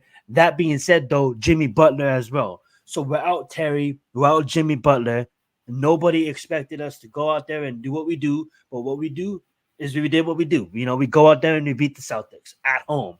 We beat the Celtics at home with fucking rookies on the court and shit. Rookies that's been showing up, you know what I'm saying? They're not Victor. He's not Victor. But at the end of the day, he's been showing up. And second and first year, man, you know what I'm saying? Jokic, he's been showing up too. Jokic. That being said, though, Tyler Hero played a big part in that win as well. Bam played a big part in that win. You know what I'm saying? Caleb Morton is kind of coming on. And yes, we did lose Gabe Vincent. We did lose Max Struz. We lost homie Kyle Lowry. But at the end of the day, man, we are definitely competing with the Boston Celtics. And as we see down here, we got no Mets, cheering for his squad, the New York Knicks. Absolutely. You guys are dogs as well. Before I let Adam go about Miami Heat and then touch on the Nuggets and the Lakers, I want to touch on this real fast, and we're going to get back to it. This is going to be our closing topic, touching on the Knicks. You guys are like the Miami Heat. Your Brunson is like a Jimmy Butler. You guys are going to fight. Your coach is going to leave you out there, and you guys are going to play long minutes. You guys, I was watching that game when Randall went down mid-season, or towards the end of the season, and kind of mid-season, and then you guys had to go and fight without Randall. You guys had to go out there and fight for every minute, and then some guys that was secondary role players had to step up, and now for best believe they were making me money on DraftKings because the amount of minutes they were playing. The New York Knicks was the team to pick at points in the season on draft pick Kings. But that being said, regardless of that, you guys are definitely holding it down in the playoffs. But then again, you have other teams like Boston Celtics. Nothing against what I just talked about. They're still the best team to beat. They're still the beating team. We got one of them. That's hopefully we can go out there and get another. I'm talking just 2 games. Let alone beating them. If we beat the Celtics, I'm exploding. Let's just try to get one game at a time. Let's go back home. But you still got the Boston there. Hopefully we dispose of Boston for the sake of the whole fucking Eastern Conference. You guys better thank the Miami Heat if we dispose of Boston. But that's a long way to go. You still got Boston in there. You still got the Bucks. Even though the Pacers came back and won, I want to let Adam touch on that too. He picked Damian Lillard, but out Giannis. But the boys in Penix Jr., the boys been showing up. You know what I'm saying? Brook Lopez, guys who necessarily coming off the bench or don't play that much minutes. Same like the Knicks had to go and step up in the absence of Giannis, and then you got other shooters as well stepping up. But that being said, I'm been holding the mic. I'm gonna let Adam touch on the Celtics, the Heat, touch on the Nuggets and the Lakers, touch on the Bucks and the Pacers. If you want to get into the Cavaliers and the Magic matchup, you can as well. Absolutely bomb series going down, even though the Magic is a little bit of a younger team. Them boys are holding it together. One thing I do want to say about the Magic, real fast before I pass the mic over to you, the Cavaliers have a roster, absolutely have a roster, and that roster is going to be hard to compete with and hard to overcome. But one thing I love about the Magic is they're a young team, and when one player of the Cavaliers is gets into the face of a Magic player, they huddle up. They just say, "Come, huddle up," and they just stay mentally focused on what they're trying to accomplish. And that's one thing you don't really see by younger teams. Sometimes the veteran team will get into the face of a younger player, and then they want to yell, and then they're getting the technical foul. You know what I'm saying? What you see with Magic is, hey, let's just huddle up. Let's just huddle up, and they dispose and they walk away. So good thing on how they're handling that situations. And I just think that's kind of funny. But players of the Cavaliers are trying to get into the face, and they'll just say, hey, come to the huddle, and they're just huddling up like it's football. I think that's pretty funny right there on the basketball court. But I'm gonna turn it into Adam. I'm gonna turn it over to Adam. I'm let him cover some of these games. I don't know if he was watching as much as I was, but I know he's been following as well, at least looking into it. So go right ahead, Adam. I just want to mention that the Denver Nuggets are clapping the cheeks of the LA Lakers, and basically, I'm gonna say the series is all but done. All right, they probably will play game 4 and the Lakers will win, and then they'll go back home, play game 5, and it'll be kaputzi, right? Good night, the lights. I think it's the end of an era for the Lakers. I don't think LeBron retires, but I'm just saying there's only so much you can do with aging stars. And I said it the other night. AD went off, right? And the Lakers looked unstoppable. But somehow it's like when the Dallas Mavericks that shot from Murray though, that buzzer beater was absolutely beautiful. Beautiful to watch. The thing is like the Dallas Mavericks used to be this type of team where they would kind of lull you to sleep and you'd be up by 20, you think you're cruising to a victory, and then all of a sudden they turn it on, and next thing you know, you're losing in the blink of an eye. And that's what's happened with the Lakers. They were up by big, and then the Denver woke up, as they say, and they have two of the best players in the NBA, in Murray and Jokic, and they really complement each other well. They have good spacing. Their team is built very well. They have guys that can shoot, defend, and that's basically what you need. You need a well-balanced team. You need guys that you know that can come in and score at least 10 points a game a night. Because if you got one big scorer that scores you about 20, and you got 3 or 4 guys that can get you, 10 points each, you're there, right? And then you have another scorer that maybe gets you another 20. Let's say 20, 20, 40, and then you have those 3 or 4 guys that get you 10. You're at 80 points, right? 80, 90 points. And my point is that these guys. Oh, fast. Shout out to Green Bay selecting Marshawn Lloyd out of SC, guys. I want to say, man, this kid, he didn't really touch the ball that much, but when he did and he had the opportunity, obviously, we had Caleb Williams, reason being, but when he had the opportunity, when Nick and Riley actually fucking focused and utilized the run in college football, like, I don't know why he doesn't utilize the run more, but when Nick and Riley utilized the run, Marshawn Lloyd was our leading back this year for SC. Some people's best back in the draft. He falls to Green Bay in round 3, pick 88.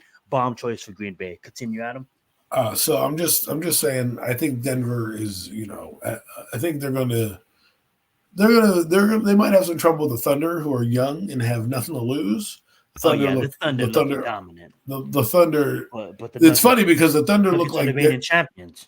It's funny because the Thunder look better now than when they had KD, Harden, and Westbrook. And that's funny to when say. We beat them. Yes, when we beat them. Right. And it's just funny back in the day. Von James, Chris Bosh, and D-Wade. Right. Mario Chalmers. They took that Miami team to the brink, but they just they did. And Harden. That was prime KD though. That was prime KD. Well, Harden kind of fell off, and they didn't give the ball to KD, and Westbrook kind of hogged it, and they kind of fell apart. No, it was greedy Westbrook. But right now, I think they're a little bit better balanced team. Watching the Pelicans. You're there. Good job. High five. I just kind of wish in that matchup that Zion wasn't hurt. As much as I wish Butler wasn't hurt. It wouldn't really do much. I mean, it's good to have that is true. But is Zion really? He's probably getting them from being swept. I don't think it's going to. Oh, definitely. Stop the Thunder. Yeah. You're right on that. Yeah, the Thunders are going to win. I think the most intriguing series right now is Clippers, Mavericks. That one's an up and down series. I can't believe I didn't even mention them. I think that one's going to go 7, just because they're very well matched. Again, you have these are funky teams because these teams should. I know I'm taking up too much of your time, but I'm going to say this. I'm sorry if I keep on jumping in, but I'm just so want to backhand the Clippers, bro.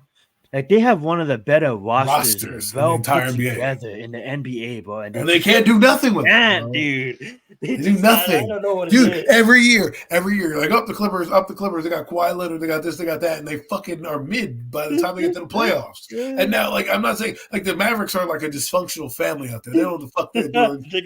They got Luka. They got Luka. But Luka's like, hey, my turn. Luka's looking at Kyrie like, what are you doing? Kyrie's looking at him like, what are you doing? I'm the star. No, you're the star. It's like, give me the fucking right. Meanwhile, you got aging stars in the Clippers who show up every other night. Like Paul George, he drops fucking 25. Kawhi Leonard up, he's fucking playing defense. And it's just like it's two guys. They're just a funny team. And you know who's underachieving right now and should probably be fired? It's the Phoenix Suns. Okay, your team is fucking stacked. You got Kevin Durant, Devin Booker. You have two of the best scorers in the fucking game, and you're sixth in the Western Conference, and you're losing to the Timberwolves, who, by the way, have come out of nowhere. Timberwolves are loaded, though. Good for them. The Timberwolves sticking through with and they got Ant because Ant ain't nobody to play with. Carl Anthony Towns really kind of stuck with that franchise, has helped them out big time. It's good to see that he's getting the fruits of his labor. But let's flip it back over to the Eastern Conference. Ant, they got Goldberg. Like right now, to me, coming out of the East in the Western Conference Finals, to me, are probably going to be the Thunder and the Nuggets. The matchup you want, 1 and 2, and from there, I think they're going to win the NBA Finals, just because those two teams are stacked. Let's go over to the East, because this is the Boston Celtics. This is why I hate picking the Boston Celtics every year. They choke. They get like big dicks in their mouth and they just choke. It's like, what are you doing every year? You should be blowing the fucking heat out every game. Every game. You got two of the best scorers in the fucking league. And this is what you do, and you let them fucking hang around. This is why the Boston Celtics are probably gonna lose this series, bro. I'm just saying. This is what happens. You let the fucking Miami Heat creep in. You got Jimmy Butler starts to get to rally the troops. He starts to feel it. He starts to get lathered up because he knows your fucking team, because he's playing you 7 games. And motherfucker's out, though. He's on the bench hyping up the team. Like, doing it without Jimmy. Exactly, but if you do this without, that's what I'm saying. Celtics without choke. Jimmy, bro. Without Terry. Celtics choke. There's one thing that's going to happen every year. Bro, we are starting a rookie and a first-year player. See, this is why the Knicks have a chance to get to the NBA Finals, because the Celtics choke.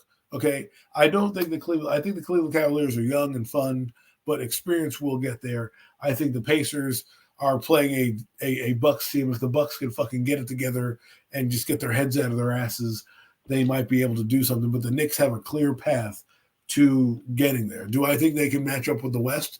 Absolutely not. Yeah, but I think that last year. We experienced that last year. It's scary out west. When you go out west, man, fucking scary, bro. It's fucking scary out west. The West is almost like the AFC when you talk about quarterbacks. Like, damn. You're like, damn. And you know what's funny? And not to get back to football, but someone who's like, the NFC is starting to get an arms race now, right? Like Caleb Williams, Jaden Daniels, they're all starting to go. And we're running it back with Daniel Jones. DJ in the house. I'm just saying. But look, this is why the NBA players are fun. I know there are games going on tonight and tomorrow night, but I really am going to put it to you like this. Celtics have a chance to get to the NBA Finals. And I do believe they're probably the one team in the East that can compete with both Thunder and They definitely can. And Denver. Definitely can. Everybody else, not that the Knicks can't, because the Knicks are scrappy, and that's what you like in a basketball team. But I think they'll take a team on the brink. Brunson's got to play out of his mind. It's kind of like the Rangers, right? When you get a good goalie and he's hot, you're fucking going to the Stanley Cup Finals. There's no doubt about it, right? They have the dog, because I can say this. I do want you to finish it. I can say this because they have dogs like Miami Heat, but you're gonna need more than dogs to compete with the Thunder and the Nuggets. Listen, because they have players, even the Celtics. They have players that you have Brunson and dogs, but Brunson's gonna need help. Jimmy needed help. Here's the thing. The Celtics and the Bucks are finesse teams. All right. The Knicks play a brand of basketball that isn't for everybody. All right. Yeah. It's rugged, it's ruthless, it's wear you down, it's relentless type of basketball. That game too should have went to Philadelphia, but because the Knicks did not give up and did not quit, they stole that victory in game 2. Absolutely. Okay. And Deviljovich, or whatever his name was, hits the 3 at the end. Right, in 13 seconds to go. That shouldn't have happened. If they boxed out and did their normal fundamentals, they would have done it. But their Hartstein guy, I think that's what his name was, gets the rebound, get off the glass, offensive rebound, passes it out. Yep. The defense is out of position because they're trying to crash down the boards, and you have an open 3. So that Knicks play the brand of basketball that really translates well into victories. And you know what? No Mets. Maybe the Knicks do win the title. Maybe they do. But I do believe their brand of basketball, and it's not many teams play it anymore. That's why I think Denver's interesting, because they're physical. They play defense. That's one of their staples. They got length. They got power. They got guys going to the rim dunking on cats, right? Really, really getting there. And the Knicks are gritty. And if the Bucks, if Celtics can't get out of beating the Heat, they're going to have trouble with the Knicks. And I think the Bucks most definitely. I think the Bucks, if the Bucks can't put it together, are going to be. I'm not saying that. You can have the size to compete, but that center is fucking dope. Here's the thing, though. How do you? Because I compare the Knicks right to the Miami Heat. I think they're pretty much similar organizations. You got Jimmy, you got Brunson. You know what I'm saying? You got dogs, we got dogs. Here's the thing. I look at it too, like in the first game against the Celtics, bro, they're able to streak. Like Miami Heat, we play good defense. We play great. That'll keep you in any game. We play great defense. Plus 2, we're able to streak too. But when we streak, is different. Boston Celtics, they go cold. They streak the other way. Thunder, dude. Let's just talk about Boston right there. Like in the first 3 minutes of the first quarter of the first game, I knew it was fucking over. The score is like fucking in the first 2 minutes. The score is 14-0. Right. That's what I'm telling you. The Celtics do that to themselves. Three-pointer. But see that. Continue, Adam. The Celtics aren't built to score fast. They're built to wear you down, have the 2 scorers, spread you out, make it a methodical game, play defense and put buckets in, and their defense will hold you, and you have to play catch up. And if they stood to not miss those buckets like game 1, it's a wrap before it even begins. Right. So if they don't hit those shots, and you can get out to an early lead, because they're not built to do that. They're not built to chase. They're built to impose. Exactly. Then they get lazy, then they get dismotivated, then we sneak a victory. Exactly. Right. Yeah. And then what happens is, because the thing is this, the mentality of Tatum and Brown are soft, right? You don't have any killers. They don't have killer instinct out there. You know why? Because they haven't cashed in. There's been plenty of time. There's been games with the Celtics. Tatum has been absolutely atrocious. And if he plays a good game, they win. That's his problem. He fucking disappears too much. And I love the kid. I think he's an all-star. But this is the reason what separates you from being great and just being another guy who's played in the NBA. Like Devin Booker is the same way. Tatum and Devin Booker are the same kind of players to me. They look good. They have the size. They'll put in buckets, but when I need them, when the game's on the line, not fucking there. Exactly. And They're that's like LeBron James, but the difference is LeBron James is in his 20th fucking season. You know why Luca and even this kid Tyrese from the Pacers and even the kid Ant from Timberwolves. The reason I get it, they're different players, but they're in. Ant is like, yes, Ant has some games too, but majority of the time, let's just take Luca as an example. I know that's tough because it's Luca, but Luca. Dude, you watch this kid play, bro. This kid is never fucking taking a minute off, bro. Like he's just, he maybe is sometimes to rest, but this kid is just fucking getting at it. I seen Taysom take the whole fucking second quarter off, like he's just comfortable because he plays for the Boston Celtics. Like, bro, you in the prime of your fucking career, you are considered as one of the best players, young players in the league, and you're taking time off. KD, James Harden, Paul George, Kawhi Leonard, Stephen Curry, when there was his age, there were dogs on the court. They never took time off. But you got Jason Tatum taking time off. Like, I don't understand. I get it for a little bit, but it's really a soft mentality across all sports these days, right? We're very coddling of our athletes. It's just the way we are. It's just the way the athletes are programmed these days. They don't have the mental fortitude to yell at them, or they have to work harder than they normally do. And don't get me wrong, you deserve a day off, but Jordan's not taking a day off. The games, he can figure it out. They take a day off in the offseason. In games, you know what I'm saying? And not only that, it's like, imagine if when Jason Tatum was coming up, like I get it. It's not a Brandon Ingram situation, but shout out to Brandon Ingram because he revived his career and he's doing great with the Pelicans. So shout out to him.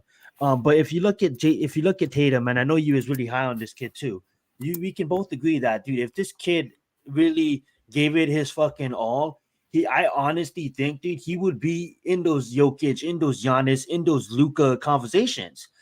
But the reason why he's not is look at this shooting performance. Okay, 7 of 18 is not good. Okay. 1 of 8 from the 3-point line. He did get 10 rebounds. He did get 10 assists, and he did get 23 points, right? Which is good. Fine. That's a double. That's a triple double, which is great. They lost the game 1, right? Game 2, 28 points. Okay, better shooting night. 10 of 20, which is 50%. 2 of 6 from behind the arc. 8 rebounds, almost average number triple double, which is good. This is what you want to see. You want to see this guy be the points. Now, the thing is, the ebb and flows of the game. Sometimes he puts his points in early, and then he doesn't have anything late.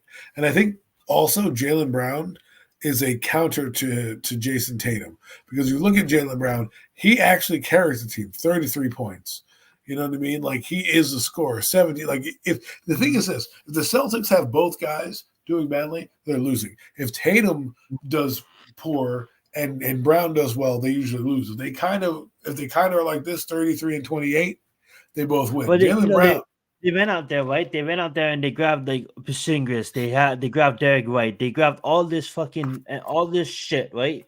But at the end of the day, like, I'm not saying it didn't help them, because literally they could easily win the rest of the series and go to the finals and everything like that. But at the end of the day, it's like, You looked at Steph Curry and you look at Klay Thompson in their prime, and it was fun to watch. It's like the rhythm that Jaylen Brown and Jason Tatum has should be like that, if not every minute, majority of the minutes that they're on the court. But no, it's not like that. They just want to stand around.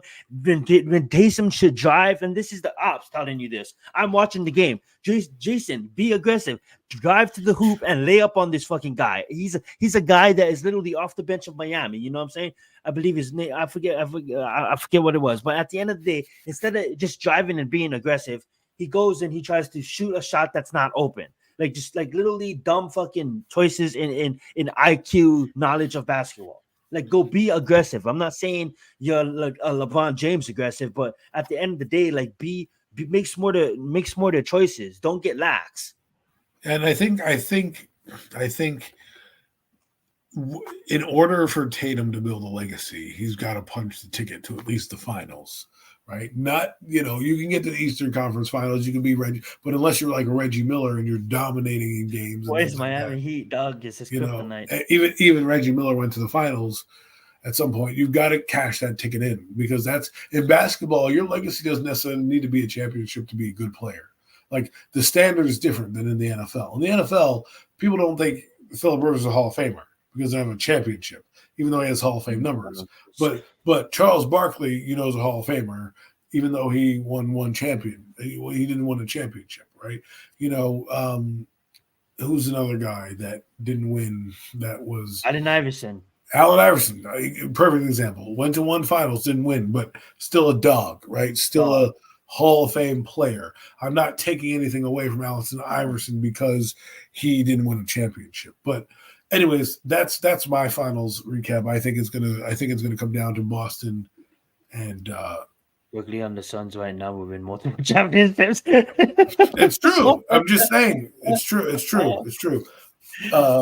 It's true. I will say this though, like Boston and just mainly focused on Jason Tatum. Like, but we took you guys out of the playoffs last year. We eliminated your motherfuckers. Come in with why aren't you playing us with some emotion and being mad? Like you're so like what Adam said, like they're playing us so soft, and maybe I'm jinxing us. Maybe that emotion comes out and they win the series 4-1.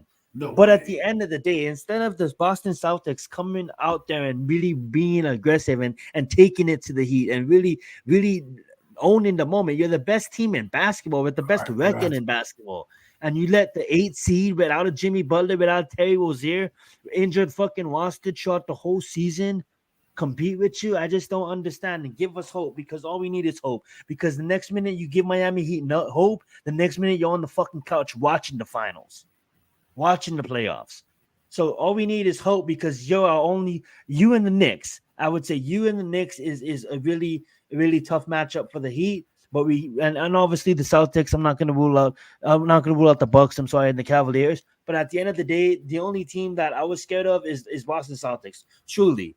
I think we can compete with the Knicks, and I think it'll be a lovely 7-game series. I think the Knicks want revenge on us as well. And I think when we play the Knicks is not going to let up. I think the Knicks is going to come out there with fucking emotion and play the Miami Heat super fucking tough. But what Boston is showing up, if that Boston shows up tomorrow, they're losing. You can't go to South Beach with the energy, because South Beach is going to be in the building, and we're coming off of a win, and we're looking to continue that. We're looking to get you guys 3-1 heading back home to Boston. So we'll see what happens, but don't let the